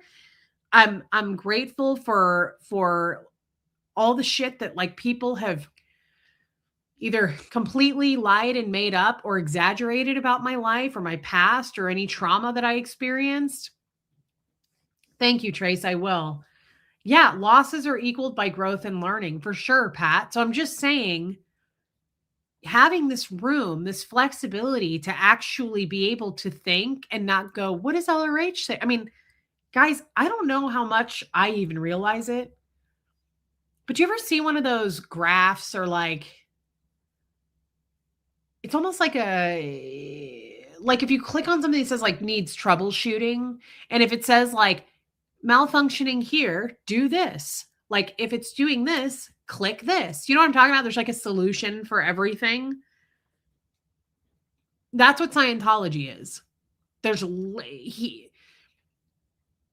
Yeah, this goes way back. Mind control. Reese, do you know the story of Plato's cave? No, I've never heard of it in my life. Debbie, interesting.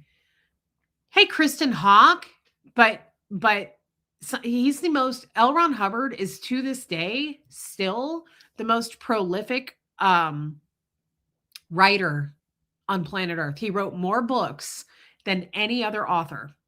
Okay. So I'm not saying that to brag. I'm saying that because he was insane and probably on drugs, but he had an answer. He was smart in that he had an answer and a solution for everything. So, hey, Vicki Andrews, extended play. We care about you, Reese. You seem like a good person. I don't know you personally. I just want to see good-hearted people succeed. That is such a nice thing to say. It's the best you can ask for. Thank you, extended play. He was prolific for those reasons because he wanted to create, kind of like Jeffrey Dahmer. I almost equate L. Ron Hubbard's mind to somebody like Jeffrey Dahmer because it's disgusting.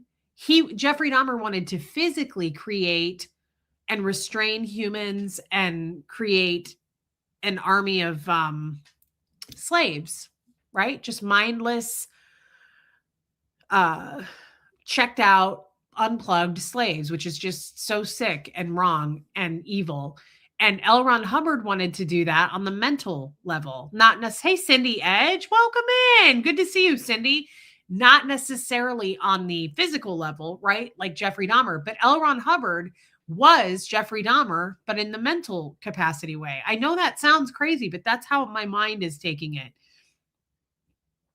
Yeah, Cruel Spark, great example. Well, yeah, Tamber June, also physical, but not like that. Not like cannibalism, but yes, definitely physical. Of course, people were physically abused big time in Scientology. I don't know that was LRH's intent, but I know his intent was to mentally and spiritually break and abuse people and trap them. And sometimes this just blows my mind when I really think about it. It's no small thing. It really isn't. There is there was, because I'm no longer a Scientologist, but there is currently, for all the current Scientologists, a solution for every fucking thing. And that was genius if you're evil, right? To not let a person ever think for themselves, ever bond with another human being, right? You cannot have your own thought. I'm telling you this. This is a fact. In Scientology, if you're with another Scientologist, they will go, "Oh, interesting thought. Let's see what LRH says about it." It's fucked up. And they make it look like you're healing or you're on to something, right? They'll make it look like you're thinking for yourself, but it's pure brainwashing. So I would do this a lot. I'm not that different than I was in Scientology as far as deep diving and, dissecting shit. I was an overthinker then too. But I would overthink and I would go, what if it's possible that blah, blah, blah, blah, blah, right? It was my own thought. Love you, Tracy. Thank you for being here. It was my own thought, right? Whatever it was my own concept. And like, for instance, my mother-in-law, Brenda, would go, interesting concept. That's an interesting thought. You're really on to something. Let's see what LRH says about it, right? So then what do? They take your thought and concept and they replace it with LRH's and make it look like you just thought for yourself. Damn, I just realized that in real time. I didn't just realize that. Well, I did just realize that in real time, but I think I just gave it to myself in a concept where I can understand it. I just spoke my own language. I said it in a way where I broke it down to where that really, really made sense to me. Scientology. Wow. I gotta repeat this so that I remember it really well. It's like the bait and switch. I'm telling you this because this was my life. This was my entire life. I'm a thinker. May not be very bright. I'm not educated, but I constantly am thinking. Well, they might be dumbass thoughts, but I'm thinking, of course, false data stripping, Mrs. Patty Cake. Yeah, I had a lot of false data stripping. But remember, you'll say something like, wow, I just thought blah, blah, blah, right? Because I would do that a lot. And they'd go, wow, great. Oh, intriguing. So they would validate you and make it seem like, damn, smart, Reese, spot on. What a cognition, right? A cognition is just an epiphany. And they'd go, congratulations, that's a great, let's see what LRH says about it. And then they would take your thought and go, well, you were close. You were close, but here's what LRH says about it. See here? So LRH says, so it's a little different than what you thought, but here's the truth on it.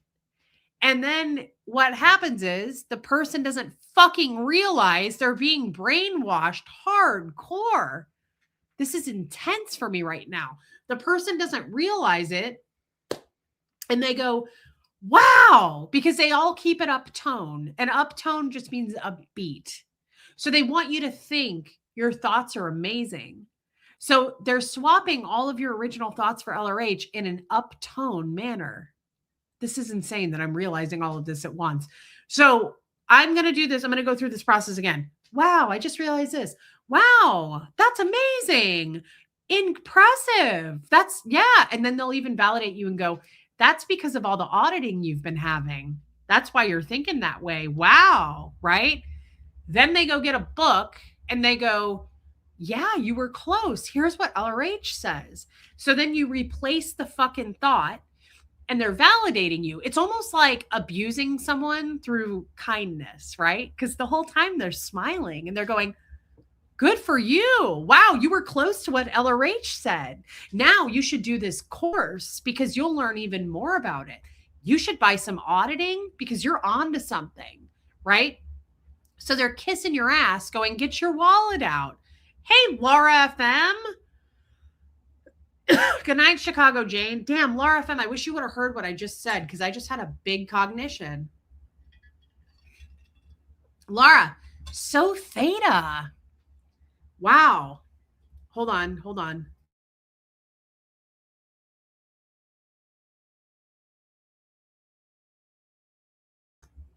Theta means like really exciting. Theta is like, they use that word all the time. Like if you said, hey, I got a new job, or hey, I'm going in session this week, it's just like a bout of good news. And they're like, theta. It's so stupid. I hate it. And then N theta is the opposite. So if you're like, hey, did you hear that Mark blah blah blah? People would go, that's really N theta. We don't really want to hear that. I don't want to be around that N theta. Thank you though. It's a constant thing in Scientology. They'll be like, please don't bring me your N theta. It's really, really awful. But that is quite what I just realized. Lara FM. So what I just said is like the craziest form of brainwashing. I just realized it in real time. Lara FM, I was saying that in the last, I've been out for 3 years. I've had my channel for 3 years, like a week ago. Hey, Haggis. In my last 3 years of experience, it has been in the real world. I had 38 years, Lara. I had 38 years in Scientology. Okay. I never learned or grew in those 38 years. Now, little things, sure, but I never really experienced a lot of growth as a human being in Scientology. And I just had this major cognition, which is an epiphany to the non-Scientologists. I just had this major realization, Lara, that you can't grow because you're in this much space, because all you can do is, if you have some kind of realization in Scientology, they're going to go, wow, what does LRH say about that? And then they'll swap your fucking realization, right? Lara, stay with me.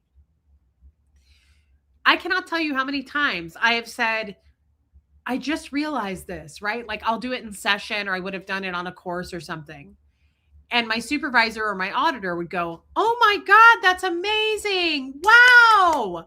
What does LRH say about it? And then they'll pull out some book, right, Lara? Like they have an answer for everything. And they'll go, you were close. LRH says this. And they'll take your realization and make you swap it for that. But they'll do it all with a big fat fucking smile on their faces and love bombing you. So it looks like it was all your thoughts, all your ideas. And it's all because you're going up the bridge, right? But what's really happening is you are never allowed to think for yourself. The second you had that thought, they go, wow, let's see what LRH says, right? Or if you, God forbid, have some kind of a question, they're going to go, well, let's see what LRH says. They never say, I don't know. What do you think? Never once has that happened.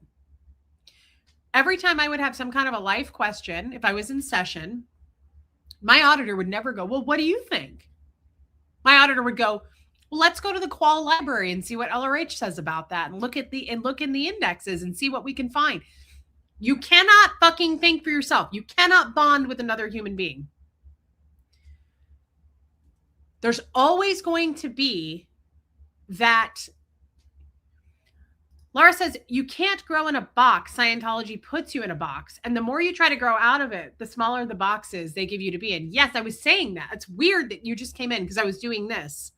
I was like, this is your box. This is what you have to live in. This is it. Right? And T is right. You start suffocating in that box. Therefore, in my 38 years, I never had any big life lessons. I was literally on a loop. I was like, let's get you to cramming. Yeah, let's get you some false data stripping. I'm going to try a Halls and see if that works. Lara, I've been sick and I didn't think I was going to be able to stream because I've been coughing all day. And the more I talk. But Lara, yes, but what's even more interesting is I was telling the all our friends listening, in my 3 years of being on this channel, I have learned way more. I have grown so much. And I was saying how grateful I am, even for the fucking hate, Lara, because it's better than being in that box. I at least learned about me. I got to figure out, hey, Sherry, who I am, who I like, what I don't like, what I'm boundaries. Fuck, I learned all about boundaries and actually telling people no, learning the word no and being okay with it, right? learning how to tune out of that shit. But it's insane because it's like I said, and I don't think you were in here, but like we're free. I feel like we were let out of our cage finally. And I'm like, I can fucking, no one is saying, what does LRH say? So I'm like literally allowed to ask about God. I'm literally allowed to go deep into my mind and try to find that. And that's what I've learned through therapy the most. And oh my God, I just realized something else. Damn, this is amazing. I slept for like the last 3 days and this is what happened. Hold on, let me get away from the chat because I almost just lost it. My biggest thing that I learned in the beginning of therapy, I've been in therapy for over 3 years now. And my therapist first taught me that I had a real problem with external validation.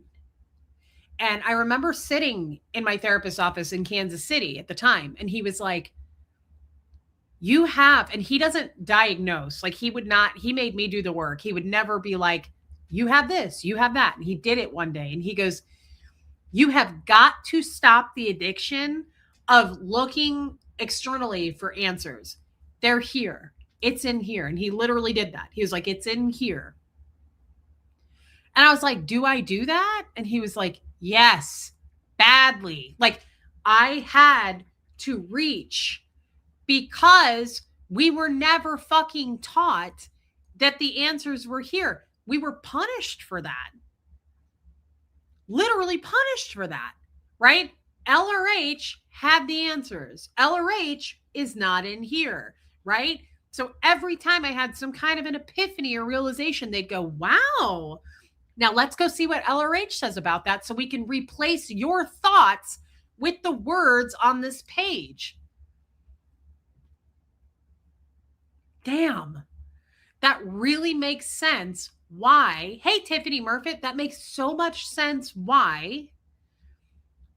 I don't see that issue with me anymore. It took me years to break that addiction, but now I'm the opposite. Now people flood me with solutions and advice and feedback and wisdom. And I honestly sometimes will go, thank you, but I'm not asking for it. Right? Like now I'm really good and I'm really solid at reaching in here. I do it all the time now. I'm like, thank you, but I didn't ask for I'm not looking for a solution from you, right? Like maybe I just wanted to be heard. Hey, Marsha Laird, I'm pretty good now at saying, hey, Jen, what do you guys think? If I really want to know the answer, right? And oftentimes I do because I love a group chat like this, right? Like most of the time I want to know your feedback because I love this channel and talking to everybody about their feedback. But in my real life, or if I get a bunch of emails from people and they're like, hey, I watched your stream about this. Here's what you need to do. I mean, I don't get mad at them for it, but I'm like, yeah, I'm not going to do any of that because I'm going to do what I'm going to do because I'm solid with myself. But it makes total sense. Laura FM. God, I wish I could hug you right now. It makes total sense. I don't know too, Laura, I don't want to speak for you. If you had this issue, maybe you didn't have this issue in your upbringing. Guys, Laura FM is also a former Scientologist. She's amazing. But I really would imagine, I hate to speak for other ex-Scientologists, but I would imagine that most of us have that problem, that crutch of having to reach externally because that's all we fucking know. We were always told, no, don't think for yourself. Let's see what LRH says, right? He has a solution for everything. We never were taught, well, what are your thoughts on that? Even now, I'll say to my therapist, like, what do you recommend? What do you think? He'll go, it doesn't matter. You've got the answer. I'm not going to give you an answer. And so I love that. Even Tommy did that to me like a month ago. I don't ask for a lot of opinions anymore because I don't really need them anymore. I don't feel the need for an opinion. But if it's somebody I really value, and I said that to Tommy once on a FaceTime call, I went, I need advice. I need your recommendation. And he was like, I'm not going to give you one. And I said, what the fuck? And he goes, because I love to sit back and watch you in action. He's like, babe, you make the best decisions for yourself. You don't need a man. He was like, you don't need anybody telling you what to do. He was like, you will figure this out and you will fucking rock my world like you always do. And I was like, I like it. it turned me on. He was like, you don't need anybody to guide you on this. You know what to do. And I was like, damn, I kind of started to fall back on that like need for external validation. And in my case, I don't know if it's because of my father, but my need for external validation was always more masculine. I think that's why I was always getting married and I always felt like I needed to be with a man. Like in order to be whole, I needed to be with a man. I'm totally the opposite of that now. Really don't even believe in marriage. I mean, I'm okay if you're married, if you want to get married, that's awesome. I'm a lot more skeptical than I used to be about marriage, right? Because I really think no one needs anyone. I love if you have a partner, but you don't have to like legally get into it with the government over that. That's how I feel about it. It was very normal to ask people about my art, about my songs, about anything I created that was my own. I would have to ask, thinking that was a normal thing when they thought of it. Now I do not ask anybody if they like my music or art because I do what I want. I love this. I like what I create, period. Took me a while to realize that. That's amazing, Lara FM, and I love you. That's incredible. So you also have realized that through being Lara. Can I ask you, and I probably already have, how long were you? I always think you're like 22 because it's just ridiculous. You're just like this fresh little fawn that stepped out of a forest. It's really annoying how cute you are. And I know you're not 22, but how long were you in Scientology? You were born in, I'm pretty sure, versus how long have you been out? I don't keep those numbers in my head on all of you guys, all of you ex-Scientologists, and I don't know. Thank you, T. But I had a real problem with exterior validation big time. Like I was quite needy for like, well, I felt like for me, I was fucking addicted my whole life to, I couldn't make a decision. I couldn't step off the ledge without like a group of people telling me it was okay.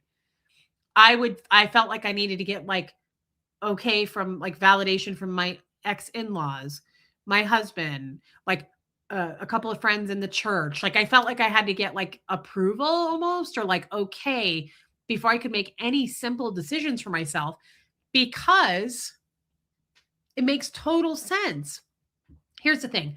I love finding out about myself, why I do what I do. I love when I have something I want to correct. It helps me to correct it if I have the entire mechanism of it. Like, where did it come from? And Scientology used to shame the fuck out of me for that because I've always been that way. I'm like, where did I start doing that habit? Where did I pick that up? Why am I that way? And they would always go, stop being so significant. You don't need to find out the why. We don't need to know the why. You're putting too much significance on it, right? But I've always been that way. I'm like, no, I want to get to the bottom of this. And they would get really pissed about it. And it makes total sense. I've stopped and corrected my need to get external validation or being needy for humans in general anymore is not my thing. Quite the opposite anymore. I'm like, I don't need an opinion. Like, I'm okay. Thank you. I don't need that. Like, I won't be doing any of that, Puka Vista. I won't be doing any of that, but thank you. Puka Vista made this for me. I won't be doing any of that, but thank you. So I'm the opposite now. I broke that habit big time. But Lara FM, it makes so much sense why I was that way. Now that I've broken the habit, it's still cool to know. Love you, Caitlin. It's still cool to know that that would be why I fucking needed constant before I could make any life decisions. Because what does LRH say? We were corrected all the time to not think for ourselves. Of course. God, I can't wait to talk about this in therapy. Laura, where'd you go? So born into out of the Sea Org at 17, only declared an SP 8 years ago. Okay, so are you the second one out time-wise? So I've been out for almost 4 years now. So you're probably second, I would think, on the timeline of being out. So you haven't been out for very long. When did I get what, Jamie Castro? Lara says, once I got declared an SP is honestly when I started learning more and more about myself, really. Like really, really. And that's the Lara Megan that I love. Is that your middle name? I love that, babe.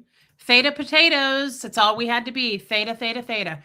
Theta potato. Yep. That's what we were told too. Hey, pepper jelly, be a theta potato. That was our thing. Yep. I'm so sorry, Lara FM. Every therapy appointment I have, I ask why. Yeah. Chris Crafts and Coffee, I think it's very human to do that, especially if you overthink, right? Like a lot of us overthink. A lot of us have a billion tabs open in our mind, right? And some people don't give a shit about knowing. It's a bummer. Puka Vista made this for me, Jamie Castro, a while back and sent it to me. What does it mean to be a potato? It just rhymes with theta. Theta potato.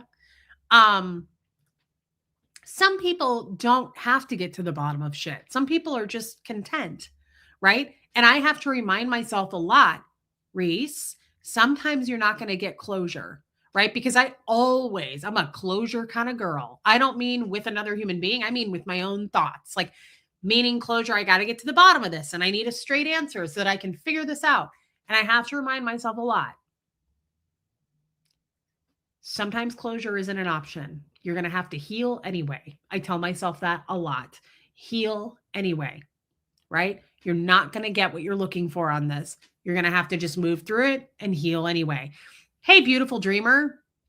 But I am definitely a person who likes to get to the bottom of shit and figure out, oh my God, that makes sense. Why all of this, right? Like and I think that's why it was so hard for me I'm not going to speak here at all for any ex-Scientologist except myself. But I was really, really, really curious about God a lot. Like my whole life, I've been curious. I just haven't asked a lot because I learned early on I can't. But it makes total sense now why that's also been like an ache. It's been a dull ache for me my whole life. Like not even so much like the concept of Jesus, but just God, just the fucking concept of God. Like I wasn't able to ask that. And when I did finally bring that up, I remember that in my session, my auditor showed me this sentence that said, it's an implant. It's all an implant. And I was like, that's not good enough for me. In my mind, in my soul, that wasn't good enough for me. Fader Gator, oh my God. So there was always like deep burning things for me in Scientology that I could never get answers to, even if I wanted to, because I'm that type of person. I want to know. I want to get to the bottom of it. Who doesn't want to know? Well, I don't want to ask that question because probably a lot of people, but the concept of God was always really interesting to me. I wanted to know. A feedy-weedy, that was a Scientology term too. When you were being feedy-weedy about something, was it, Laura, can you word clear that for us? Feedy-weedy, that was not you. That was in a policy, but my org, I did not grow up too much on Theta Weedy. A couple of people used it in my upbringing, but it wasn't like an everyday, like Theta Potato. Theta Weedy was not a good thing. Theta Weedy was like fair weather, like always, you couldn't make a decision. Hey, Janet. Thank you, Janet. I'm glad you're here. Hey, Mad Drop. I'm pretty sure that's what Theta Weedy meant. Wasn't it, Laura FM? Maybe Laura FM didn't use it as much either. It might have been more of the old timers used Theta Weedy. I think out means when you're out to the public and you definitely don't care about being declared or you've been declared. That really, to me, was only 8 years ago. That makes sense. Yeah. Theta Weedy is maniacally happy. Like being fake and lied about something, like not being strict or on policy. It's like a weak soul who's brushing over stuff. Interesting. Almost makes me think of someone who's kind of glib. But yeah, no, it definitely, to me, is strict. And I agree with the not being stricter on policy. It wasn't a good thing. If you were Theta Weedy, that wasn't a good thing. You needed to be a Theta Potato. They said it was the inability to confront evil, so act like everything is super great. Okay, so just basically good roads, good weather. I can't believe some of these words are just so stupid. I'm here studying my ass off just to get my GED. Good for you, babe. I'm really impressed by that. I can't do it. I can't confront doing that. Not right now. While trying to delete dumb Scientology words in my brain. I'm really impressed by this, Laura, because I have a major fear of learning and studying. And people will tell me a lot, like, you should go to college. Like, I would love to go to college to be a therapist. I just have a big barrier on studying. I'm too impacted by it. I don't know what the word I'm thinking of, but I have too much fear. I only know how to study like a Scientologist, and I would get super if I were to try. It's just not time for me to do it, and it may never be. But if I were to try, hey Jess, I would get way the fuck too significant. I would get into word chains and I would start clearing stuff, and it just wouldn't. I can't. I would get way too. I feel like I would switch on my study tech training, and I'm just not ready to do it. Because people ask me that a lot. They're like, you should take your GED and you should go to college. And I just am like, I'm just not there. I'm terrified. A lot of people say, like, have you read this book? Have you read that book? I have a hard time reading books. Even now, I loved reading. Triggered by studying. Hey, Abigail. Abigail, it's been a really amazing stream, like as of what, 30, 40 minutes ago, I would say. Yeah, I get super, I have a hard time reading. Even still. I mean, I should cut myself a little slack because I'm only 3 years out. I'm hoping that will change over time. Yeah, Joanne, I would be way too much in my own Scientology head.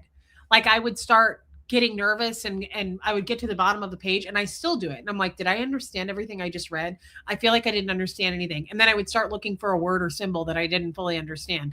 And then I would get super significant, just like a Scientologist. And then I start scanning, looking for words and symbols. And then I look at a word and I go, I think I know what that means, but now I don't know. And I'll try to make sentences in my head, and then I'll have to go clear it. I become a Scientologist. So I'm not ready to pick up and read books. However, I have read books and I really, really enjoyed reading. I don't know what it is. I get super, I guess, triggered. I have that fear and I'm dealing with it, says Lara. It's exhausting even when I'm really trying. Thank God I have my chat and supporters. Wow. Hey, Gazaro, that's incredible. And I have to tell you, I'm not just saying this. I'm super impressed. Thank you, Abigail, and super proud of you, Lara FM. You're doing something I could not do. Like, you are really, really, really accomplishing something huge. I don't know that everybody else understands it, but from one ex-Scientologist to another, that's fucking massive.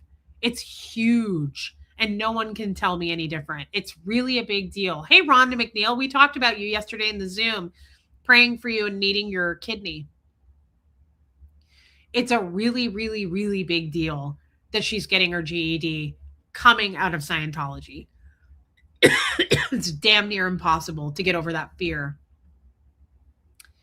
Love you, Lara FM. She said, I've cried like 4 times on 3 streams and I'm only on my 15th class. Super impressed. Super impressed. And keep going. We love you and we support you. Reese, if you're meant to go to school, it will happen, but give yourself a break right now. You have major breakthroughs right now, and that's enough. Laura has been out 3 times as long as you. Agreed. It will happen if it's meant to happen, for sure. And it could. The other thing is, though, Laura's like 25. And how old am I? I'm sad that I just turned 42. I feel like my life is over. I feel like life is over at 42. It's fucking half over.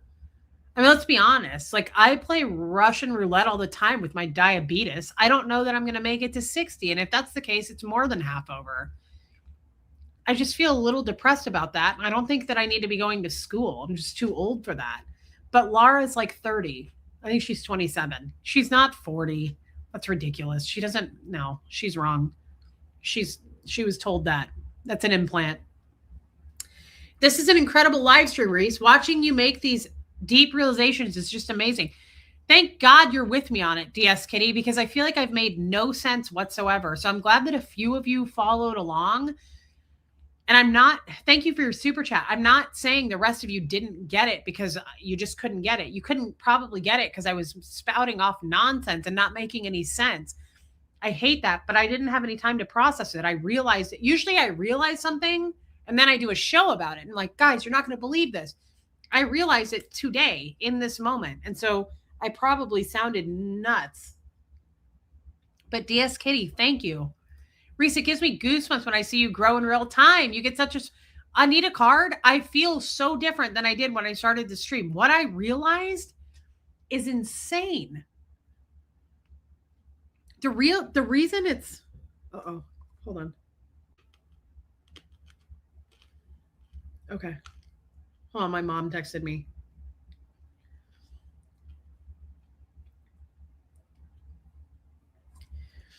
The reason that your life is just starting. Stop.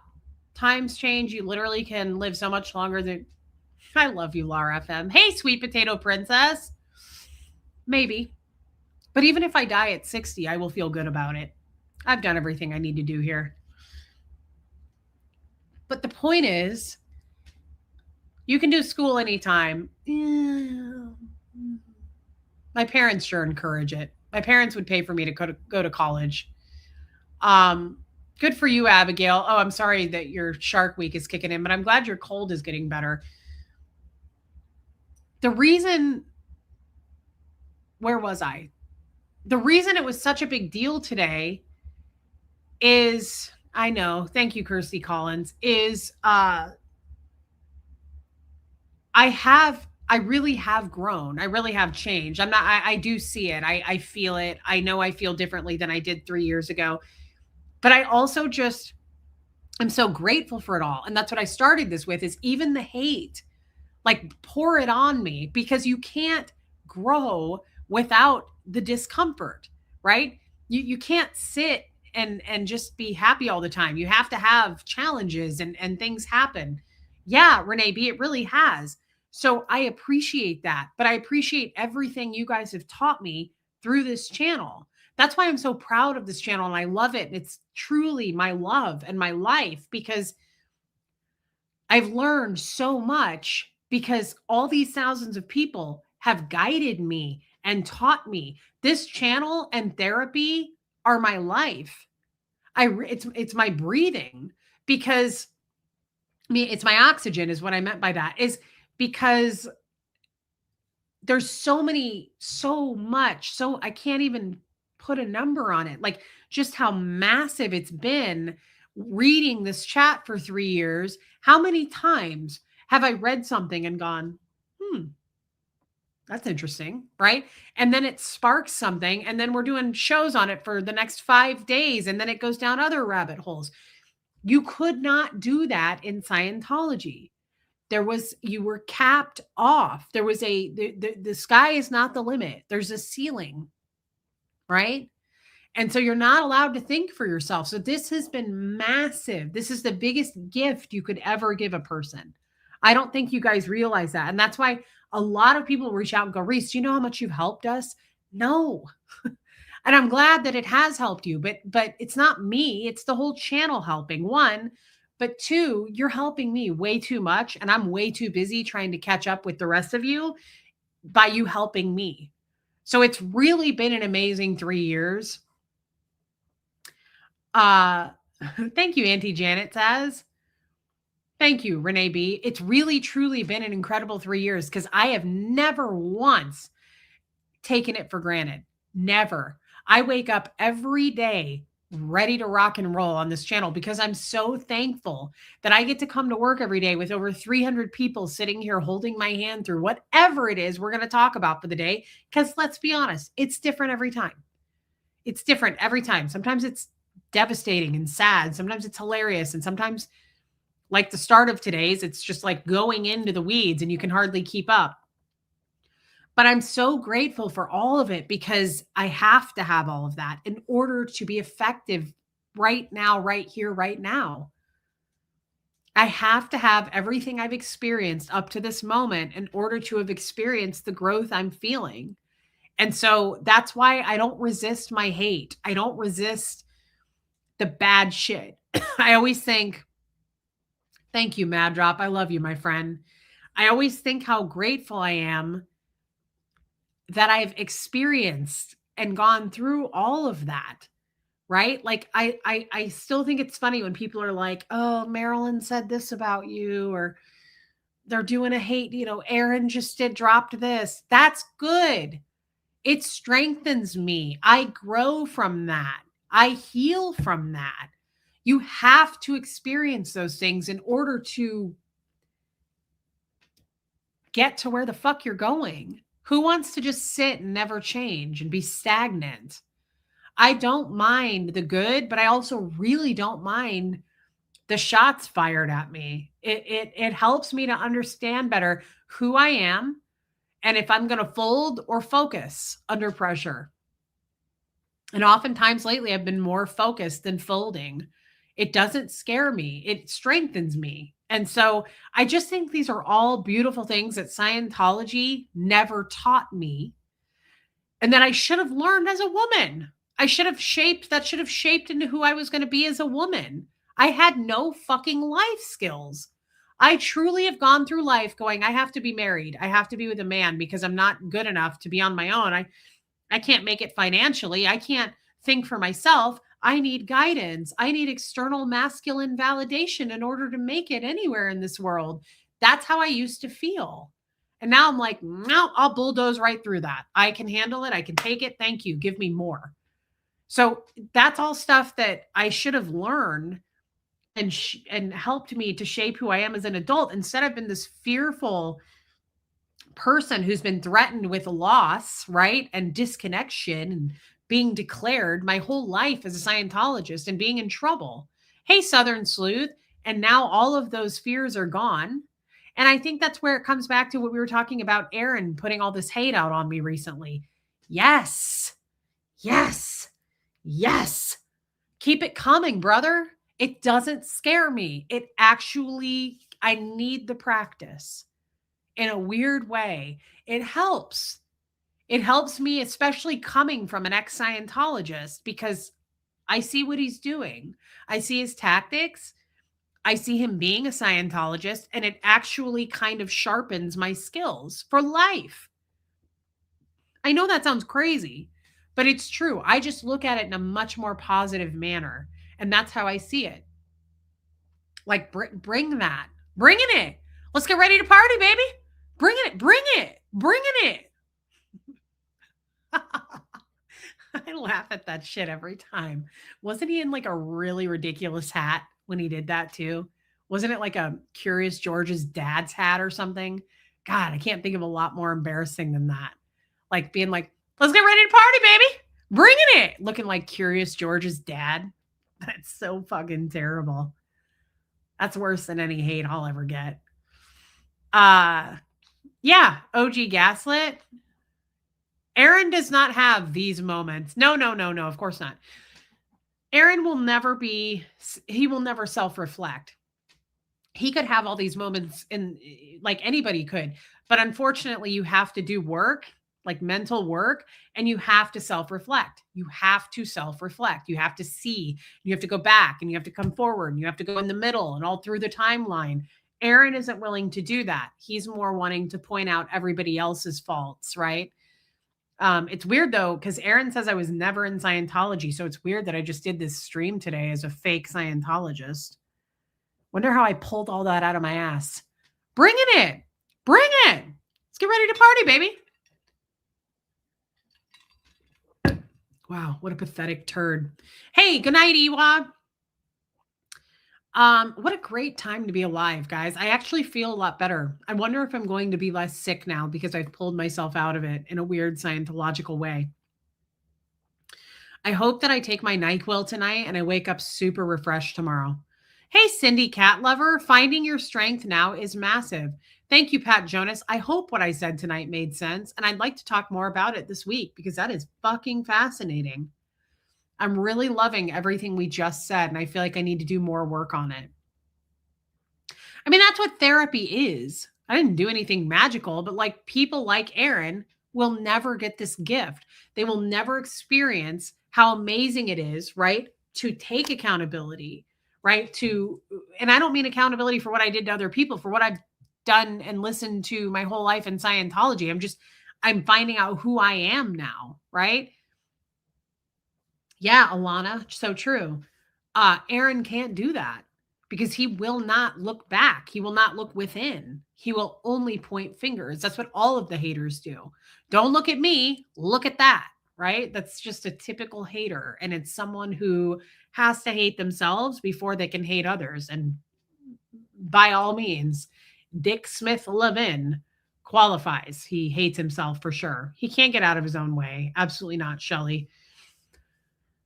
It's amazing how you learned all the Scientologies so you could talk about something you've never been in. Isn't that amazing, Tennessee girl? How I just studied Scientology so that I could make a fake channel and come out here and tell everyone that I was a former Scientologist, but I'm really not. But somehow I know all about it.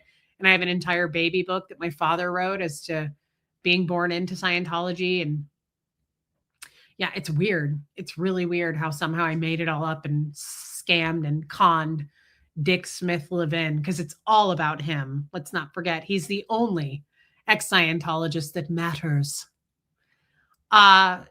He's too egotistical to learn, grow, and be a better person. He's a walking ego. He's a walking ego with a Curious George dad's hat on, and that is a bad fucking look. I'm going to tell you right now.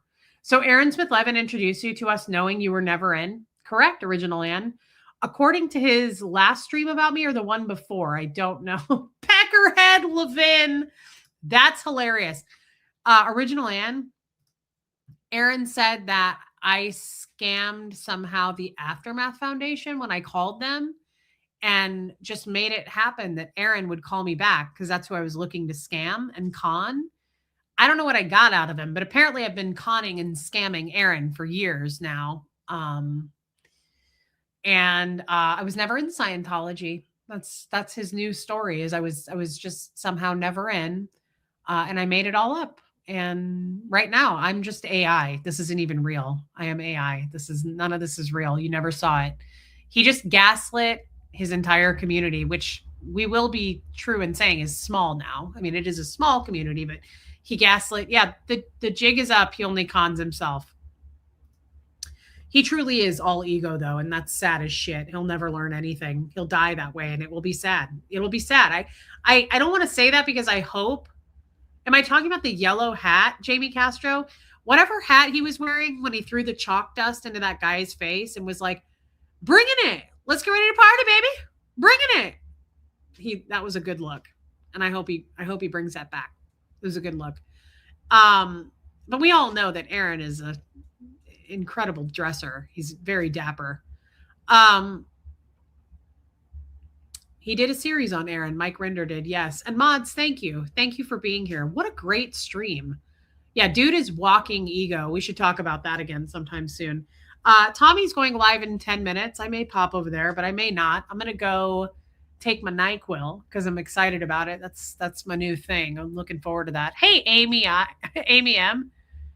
Probably Amy M. Who knows how Aaron will go, but I do know that I wish he would figure his shit out before that happens. It'd be cool if he did a little self-reflecting, but he's like in his mid to late 40s now, and he's only fucking gotten worse. So I'm not really sure, and I don't want to spend a lot of time worrying about Aaron's future as far as self-reflecting or if he sees a therapist. I doubt it will ever happen, and he's just a pathetic turd that won't flush. Kirsty Collins, Reese, you can honor your past while protecting your future. I love that. Peckerhead Levin. Thank you, Rachel Sandy. And that was an amazing stream today. Need a card? I bet he does, Donna Cooper. Thank you for the super chats tonight. That was really, really nice of you. Thank you for gifting memberships, West Coast and Baby Steps. Thank you for that. People love getting membership. Oh, Lacey did too. Thank you for everyone also who's going to pray for Lacey Silver's family friend, Grayson. Abigail says, closing, take delight in the Lord, and he will give you your heart's desires. Commit everything you do to the Lord. Trust him, and he will help you. That's very nice. It's simple, but I like that a lot. Old Testament, Abigail. Thank you for the super chat. Thank you for the scripture. I'm honored to have experienced this with you all today. Thank you, Tennessee girl. You were super supportive today. Thank you. Love you, Donna Cooper. And I mean it, guys. Thank you for the support. Please hit subscribe. If you don't mind, check on your way out to see if you're subscribed and hit like on the stream. But I love you guys. We'll try to do a God stream this week. I'm hoping I feel better. I would like to do a God stream also this week. There's a lot of stuff I want to talk about. So I will be back tomorrow afternoon. And I love you guys. Thank you for listening tonight. Here comes Fred, everybody.